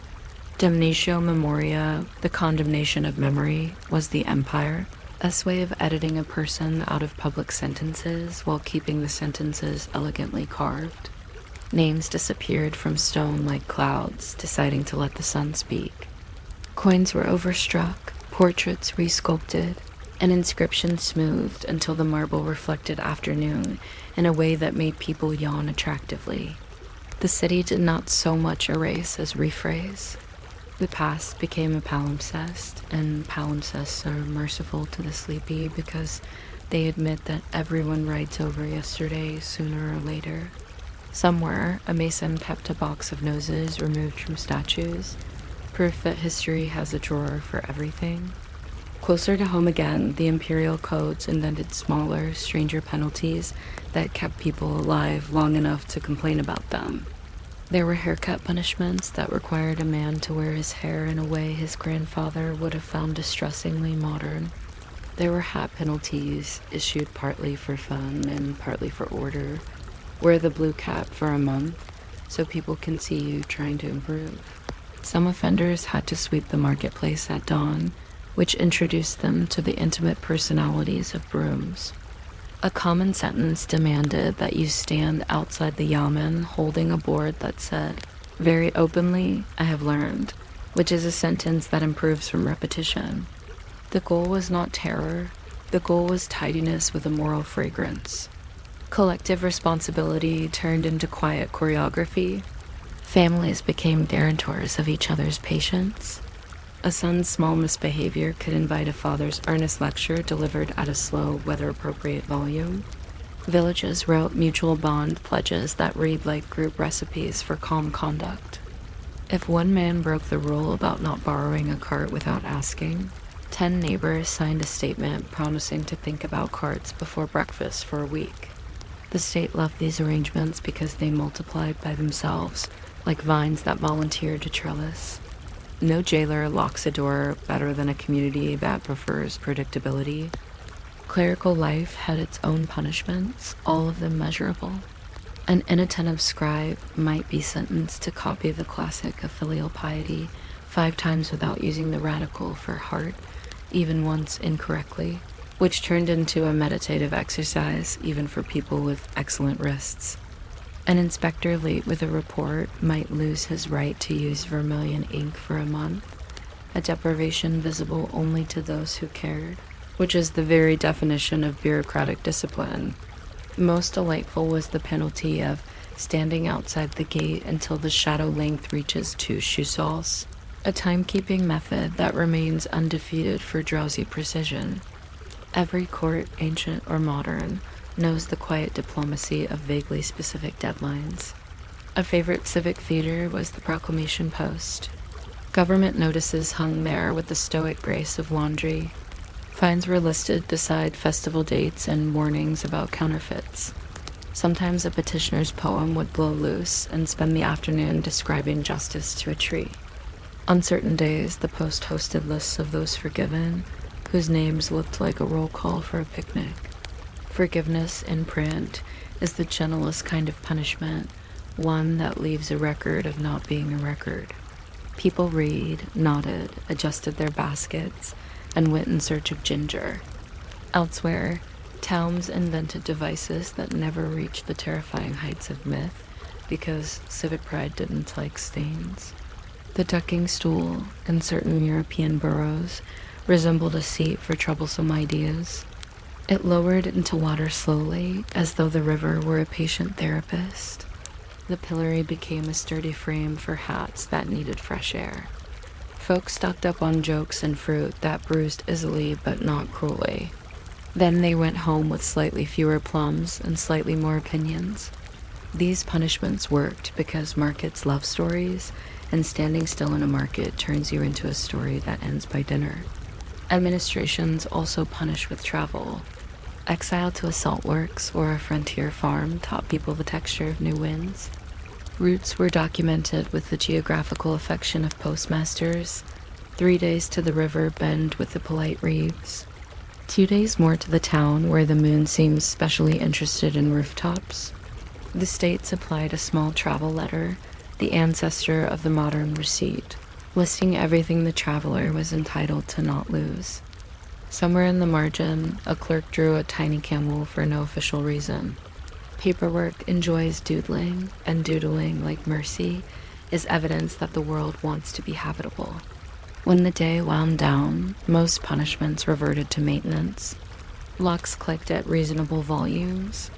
Keys hung on hooks, alphabetized by shape. The king boards, already sanded, rested against a wall like oversized clipboards, waiting for tomorrow's handwriting. A magistrate finished a bowl of millet and wrote a memo about the exact number of bristles left in the brush used to label. Find 16, which felt auspicious enough to keep. The night guard ran a thumb along the feather pointer used in hearings and found it still soft, which made him unreasonably happy. Somewhere, a scholar analyzed the ethics of shadow length measurements. Somewhere else, a stonemason compared the smoothness of a newly revised inscription to the calm on his grandmother's face when she shelled beans. In a harbor tavern, an Athenian exile explained the exact taste of olives from his temporary town and discovered they tasted like patience. A Roman child traced the pale rectangle where a forbidden's name had been and asked if marble forgets on purpose. The answer, of course, is yes. Stones, markets, and monarchs all prefer the kind of forgetting that can be dusted. If you listen carefully, the sleepy pattern emerges. Introduce a detail, expand it into a small geography, smile at its peculiarities, walk back to the main street where the brooms live. The emperor's word remains a sealing beam. The court's tools remain clean and countable. The punishments remain mostly invitations to stand, to wait, to wear a particular hat or a particular reputation, just long enough for routine to resume. The hardest sentences are short. The most memorable are mild. And the city, with a sigh practiced over centuries, goes on, sweeping toward night, chalking tomorrow's docket on a board that might, with any luck, also hold a recipe for congee. If your eyes feel heavier now, that is only history doing what good schedules do, reminding you that most of life is a list, and the last item every day is sleep. You might not expect the thickness of a brushstroke to matter very much to justice, but in certain courts the line for banish needed a little more ink than the line for fine, and everyone slept better when the clerk remembered that. The imperial world liked its rules tidy, like a well-folded robe with the creases in the ancient comforting places. A magistrate might unroll a scroll the way a baker opens parchment smooth and slow, and read out a statute that had been copied 5 dynasties ago by a monk who also believed in straight margins and tea at the right temperature.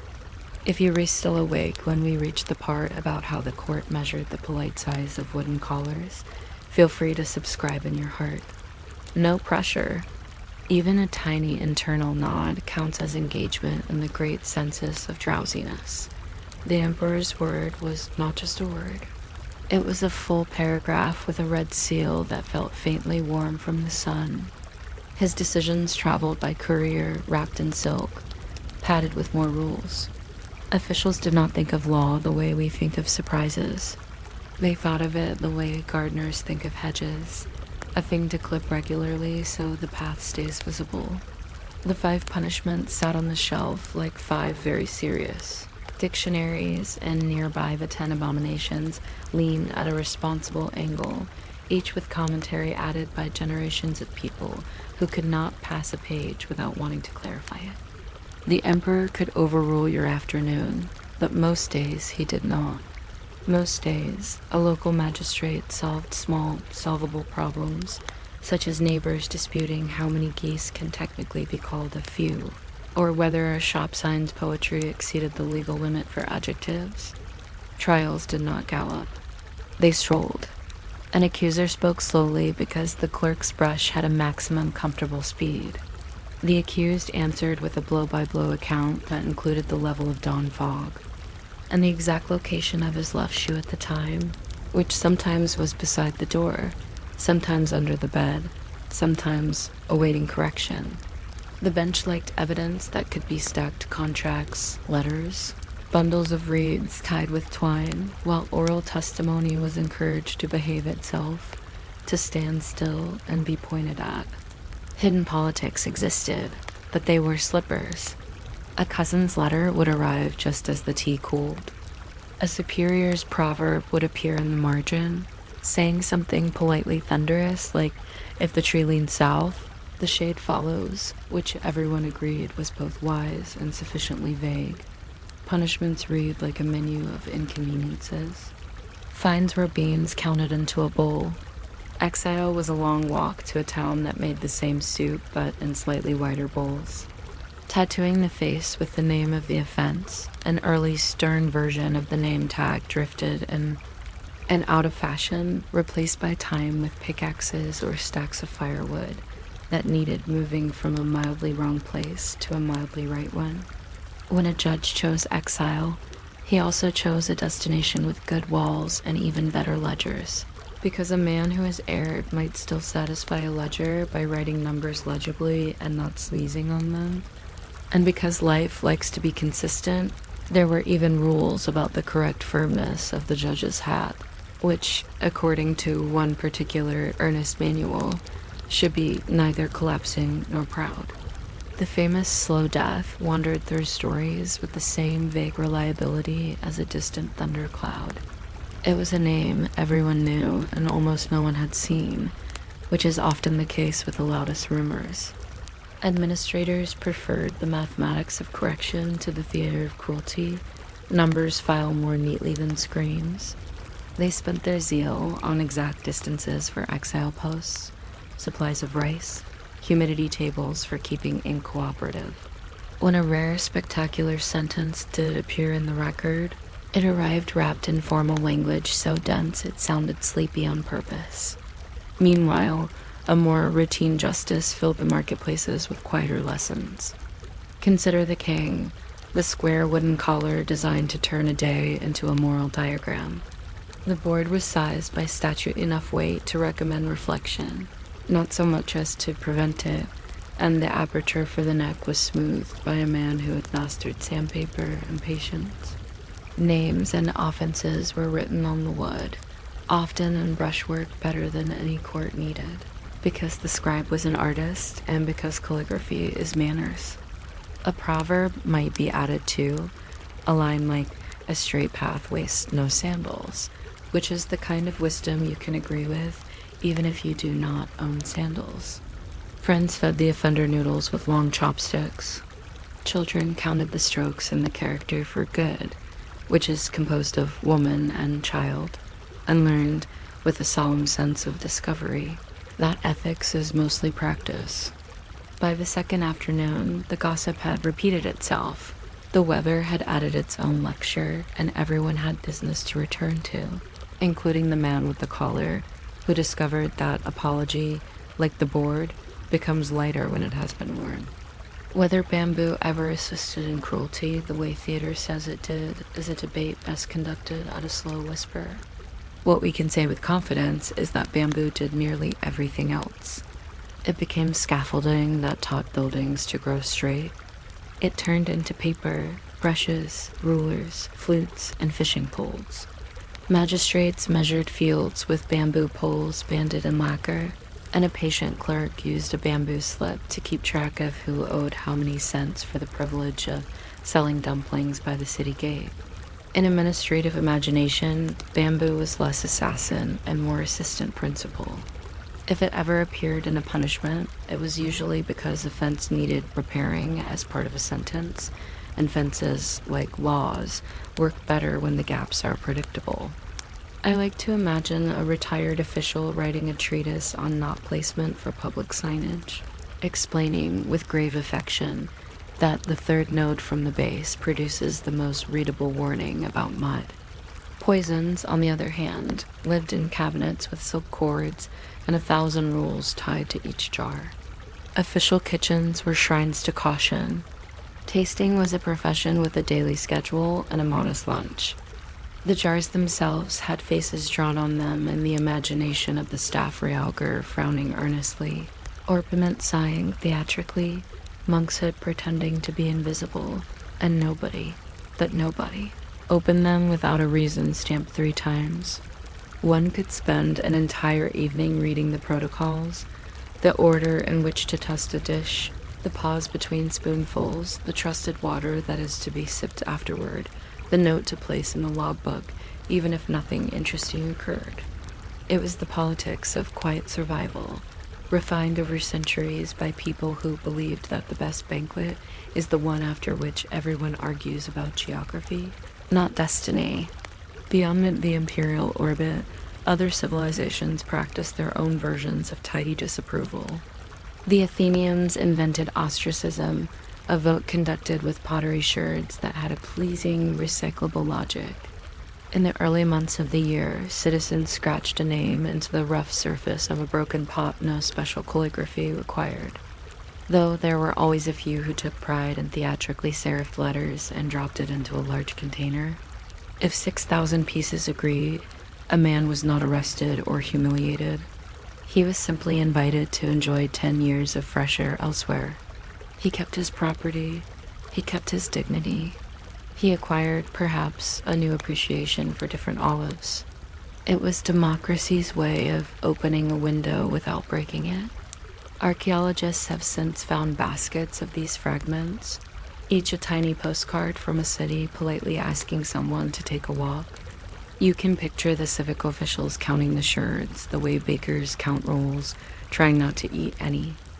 Rome, not to be outdone in the artistry of administration, crafted damnatio memoria, the condemnation of memory, a sentence aimed not at the body, but at the sentence that contains the body's name. It was a chore for craftsmen. Stonecutters smoothed inscriptions until the marble forgot how to pronounce them. Coins were overstruck so that the face of the newly unfashionable emperor became the slightly stubborn eyelid of the current one. Statues grew new noses, a brisk sculptural surgery that left tidy bits to collect in a mason's box like seashells. The city practiced a kind of spatial editing, modernizing public sentences to match the latest style of power without needing to rebuild walls. It is hard to think of a punishment more boring and more profound, to be erased not angrily, but meticulously, as if history were tidying the room and had found a name lying out of place. Back in the Chinese yamen, meanwhile, smaller penalties did much of the daily work.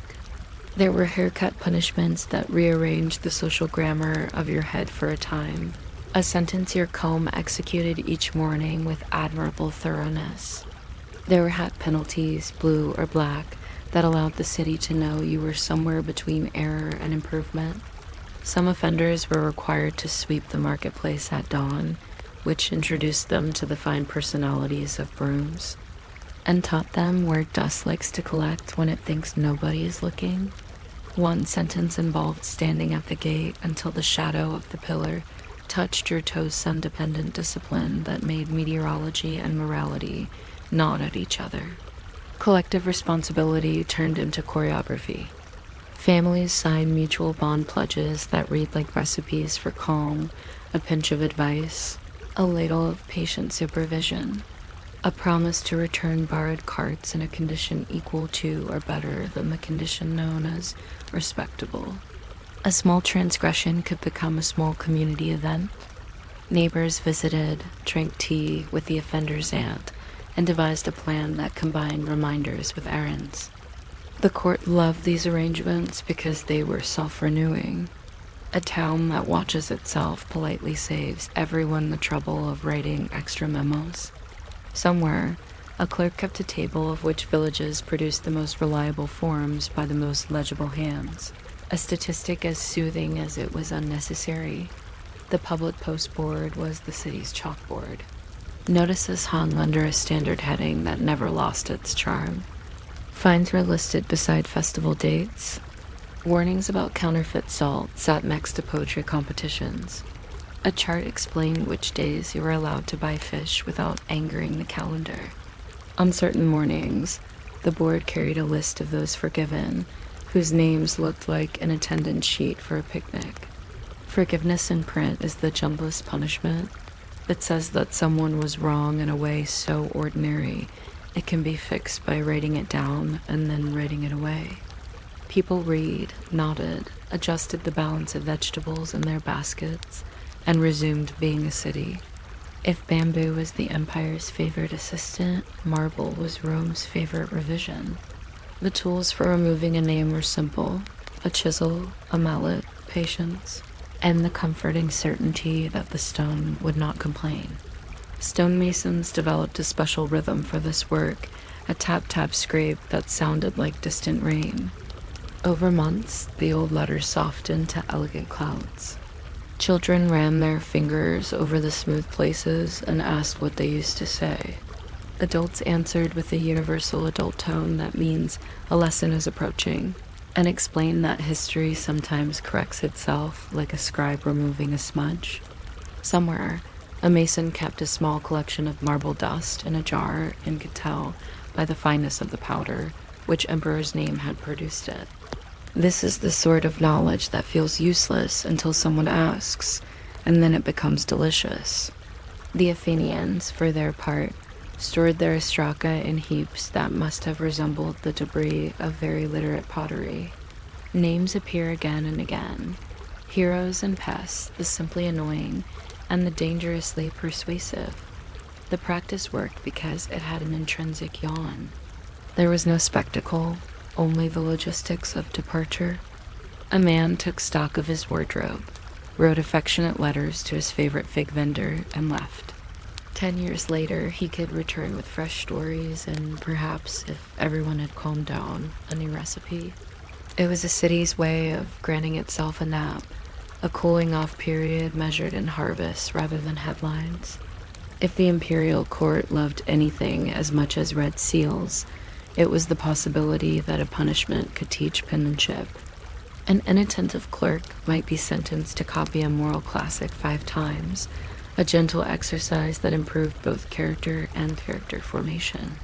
A tax inspector who misplaced a ledger might spend a month forbidden from using vermilion ink, an almost comically precise deprivation that mattered intensely to the 2 people who noticed.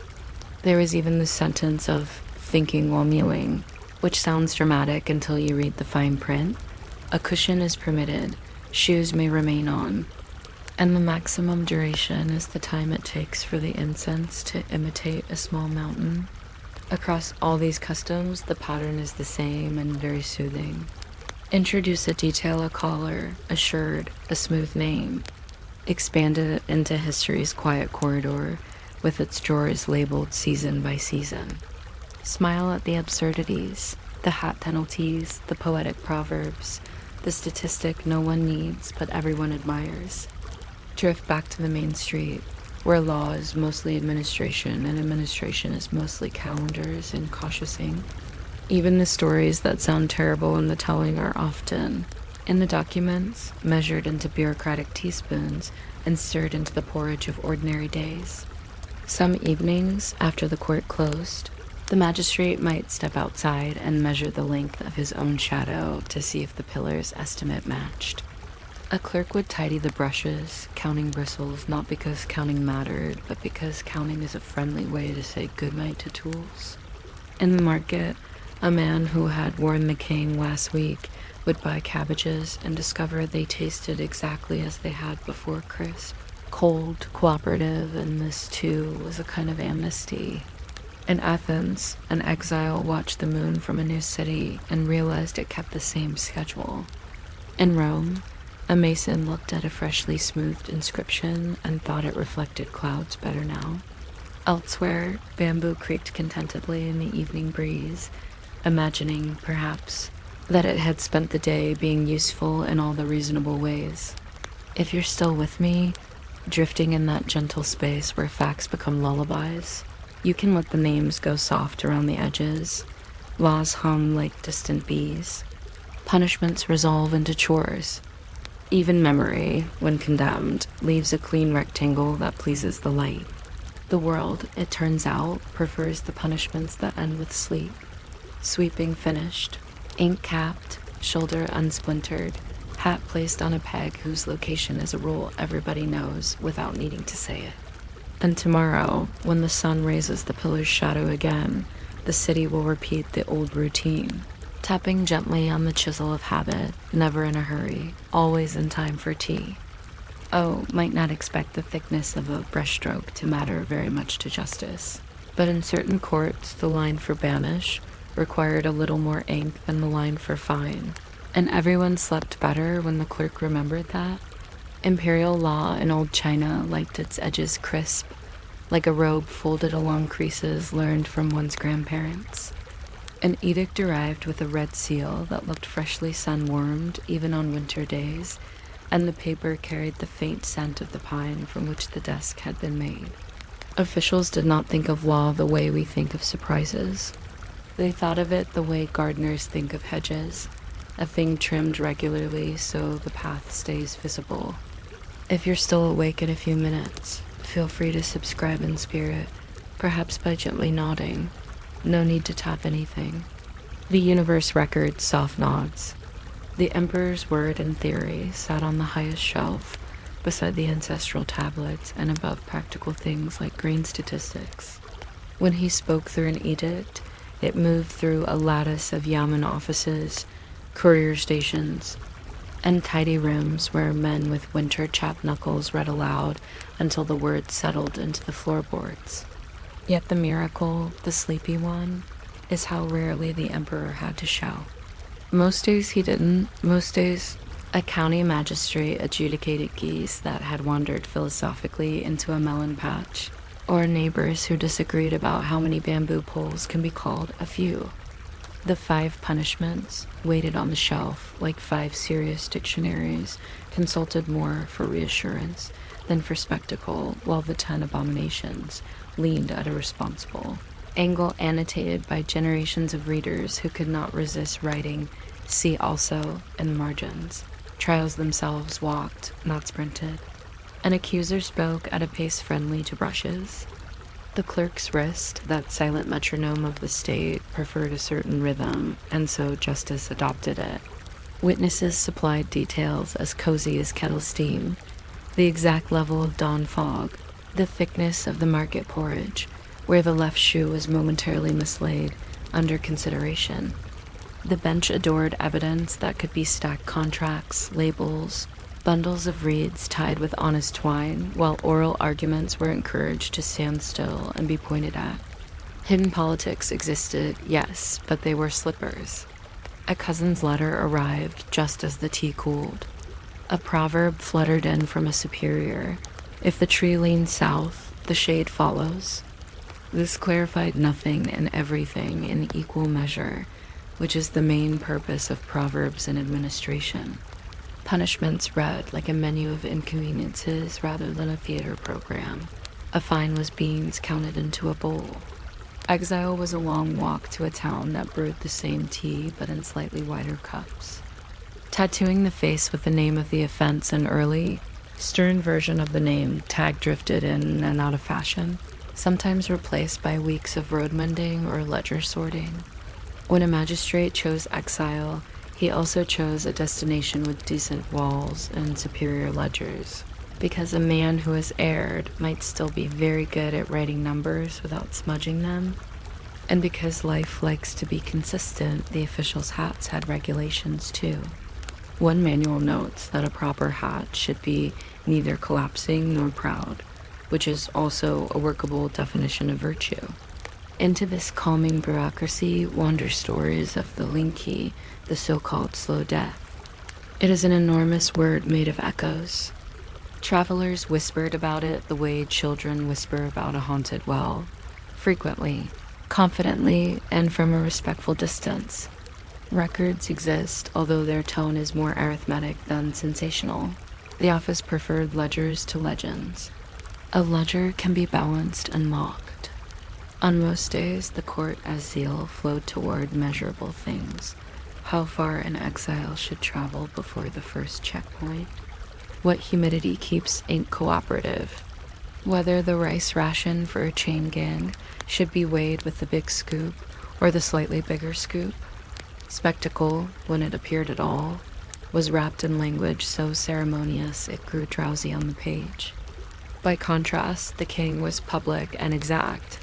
Imagine a smooth wooden square collar, shaped by statute to be heavy enough to recommend reflection, but not so heavy as to prevent it. The opening for the neck was sanded by a craftsman who knew every gradation of grit. Names and offenses were painted in brushwork, often more elegant than the crime deserved, because the scribe had standards and because calligraphy is manners.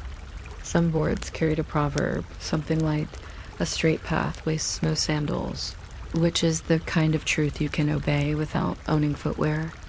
Friends fed the wearer noodles with affectionate chopsticks. Children counted the ink strokes in the character for good, and wondered how becoming better could require so many lines. By the second afternoon, the gossip had repeated itself. The weather had added its own parable, and the offender, having become mostly a reminder, returned to errands. Morality, as the king suggested, was partly carpentry and partly posture. There is another story, greener, about bamboo used as a stealth executioner, growing inexorably through a body, the way a rumor grows through a town. If you tilt your head, it sounds like gardening mixed with nightmare. But the older you read, the less likely it feels. In the paperwork, bamboo is everyone's assistant rather than anyone's assassin. It held up scaffolding, measured fields, stirred bats, became brushes and fans and fishing poles. Magistrates measured ditch depth with poles lacquered against rain, and a clerk somewhere wrote a beautiful treatise on knot placement for public signage, explaining, with earned gravity, that the third node from the base produces the most legible warnings about mud. If bamboo ever punished, it did so mainly by splintering at inconvenient moments, which, while painful, rarely made the annals. Poisons, on the other hand, lived in cabinets with silk cords and 1,000 rules tied to each jar. Court kitchens were shrines to caution.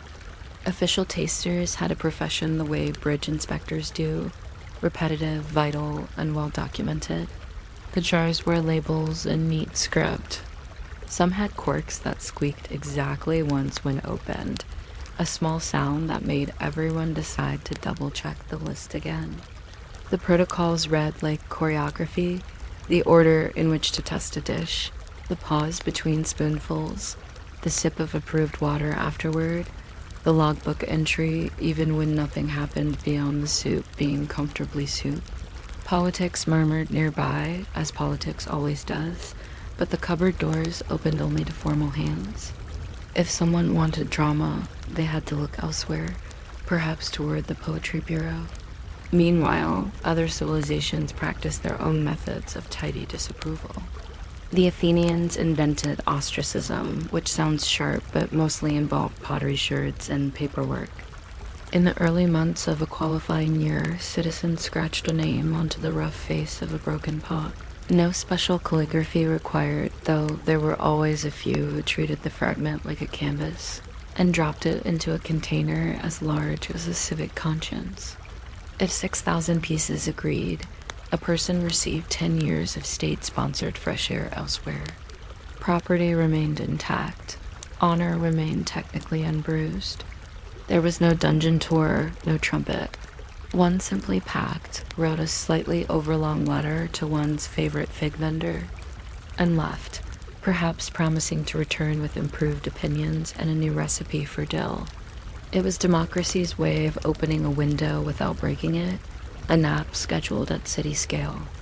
Rome, never a city to waste marble, perfected damnatio memoria, a punishment aimed at the sentence where your name used to be. It was the craftsman's verdict. Stonemasons took chisels to inscriptions and converted letters into elegant clouds. Coins were overstruck so that an unfashionable face became, after several careful hammerings, a dignified eyelid belonging to whoever currently paid the mint. Statues acquired new noses at brisk intervals, a sculptural surgery that left tidy chips to collect in a mason's pocket like seashells. The city practiced a kind of spatial editing. Streets remained, words were refreshed. It is hard to imagine a more boring punishment or a more profound one, to vanish not angrily but meticulously, as if history were tidying the room and had found your name lying out of season. Back in the Chinese county office, the punishments that did the heavy lifting were smaller, homelier, and stubbornly instructional. There were haircut sentences that rearranged the social grammar of your head for a month or two, a lesson your comb executed each morning with admirable consistency. There were hat penalties, blue or black, tall or modest, that told the city you were somewhere between error and improvement. Some offenders swept the market at dawn and learned the personalities of brooms. Others stood at the gate until the pillar's shadow touched their toes. A sun-dependent discipline that made meteorology and morality nod politely to each other. Paperwork tracked it all with a tranquility only totals can provide. Collective responsibility became choreography. Families signed mutual bond pledges that read like recipes for calm, a pinch of advice, a ladle of patient supervision, a promise to return borrowed carts in a condition equal to or better than the condition known as respectable. A minor misdeed could be reclassified as a group project. Neighbors visited, drank tea with the offender's aunt, and devised a plan combining reminders with errands. The court loved these arrangements because they were self-renewing. A village that watches itself saves everyone the trouble of writing extra memos. Somewhere, a clerk kept a ranking of which districts delivered the neatest signatures, a statistic as soothing as it was useless. The public posting board served as the city's chalkboard. Notices hung under a standard heading that never lost its charm. Fines appeared beside festival dates. Warnings about counterfeit salt sat next to poetry competitions. A chart explained which days you were allowed to buy fish without confusing the moon. On certain mornings, the board announced those forgiven, which looked like the attendance sheet for a picnic. Forgiveness in print is the gentlest correction. It says that someone was wrong in a way so ordinary it can be fixed by writing it down and then writing it away. People read, nodded, rearranged the vegetables in their baskets, and resumed being a city, which is to say, an organism whose favorite sport is circulation. Marble forgave differently. Roman stonemasons developed a rhythm for erasing names that sounded like distant rain. Tap, tap, scrape, tap, tap, scrape. Children ran their fingers over the smooth places and asked what they used to say. Adults answered in the universal adult tone that means a lesson is approaching, and explained that history sometimes corrects itself like a scribe removing a smudge. The work produced a fine powder that settled into cracks as if the buildings themselves were exhaling. Somewhere, surely, a mason kept jars of dust labeled with former emperors' names in tiny letters, not as a collection of enemies, but as a calendar of afternoons. The Athenians stored heaps of ostraka that must have resembled very literate rebel. Names appear again and again, heroes, pests, the simply exhausting. The practice worked because it had an intrinsic yawn. No spectacle, only departure. A man took stock of his wardrobe, wrote affectionate notes, and stepped into a decade of landscapes with different hills. 10 harvests later, he might return with a new fondness for his old city's inconvenient winds. The city, like a person who has had a glass of water and a stroll, felt better without quite knowing why. Curiosity wanders back to the court kitchen, where caution turned into choreography. The taster's bench had a groove worn by elbows that believed in procedure. The knives were sharpened to the same angle each morning, the way a reliable guitarist tunes. On feast days, the hierarchy of sampling resembled a parade. Broths first, then vegetables, then meats in a specific order that would make sense to a librarian. Even the antidotes were organized, labeled like old friends. Someone, somewhere, maintained a log titled "Nothing to Report" and filled it with dates and calm handwriting until it became a kind of literature of safety. The bamboo cabinet in the magistrate's office held measuring poles banded in black lacquer so the marks would not vanish during the rainy season. One pole calibrated the water level for irrigation fines. Another existed solely to decide whether a new shop sign exceeded the legally charming size. There was also a ceremonial pole brought out on inspection days that served no function beyond reminding everyone that measurements were a communal poem. The myth of torturous bamboo grows quieter in the presence of these friendlier relatives. Most bamboo wanted to be a flute.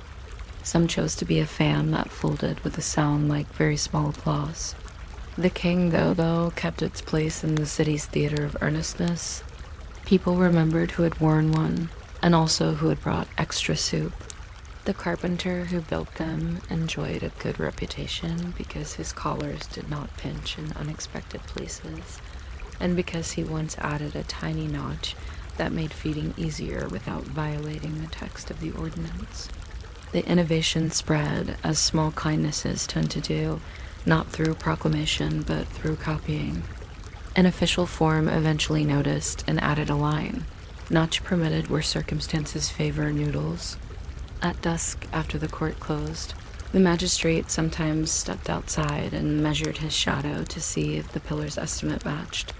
The clerk tidied the brushes, counting bristles not because the number mattered, but because counting is a friendly way to say goodnight to tools. In the market, a man who had worn the king last week bought cabbages and discovered they tasted exactly as before, crisp, cold, cooperative, and this felt like a small amnesty.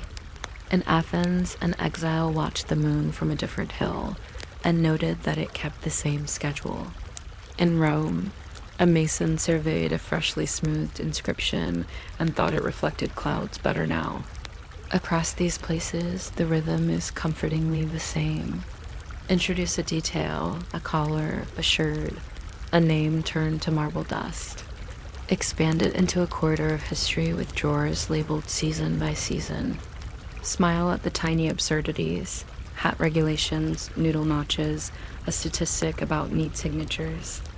Drift back to the main street, where law is mostly administration and administration is mostly calendars and cautious ink. Even the stories that sound fierce become, in the documents, teaspoons measured into porridge. The world seems to prefer punishments that end with sleep. Sweeping finished, ink capped, shoulder unsplintered, hat placed on a peg whose location is a rule everybody knows without needing to say it. If your eyes are heavy, you can let the names go soft around the edges. Laws hum like distant bees. Punishments resolve into chores. Memory, when condemned, leaves a clean rectangle that pleases the light. Bamboo settles, marble cools. Pottery waits to be counted. And tomorrow, when the sun lifts the pillar's shadow again, the city will repeat its quiet recital: tap, tap, scrape, scratch, drop, sign, stamp never in a hurry, always in time for tea.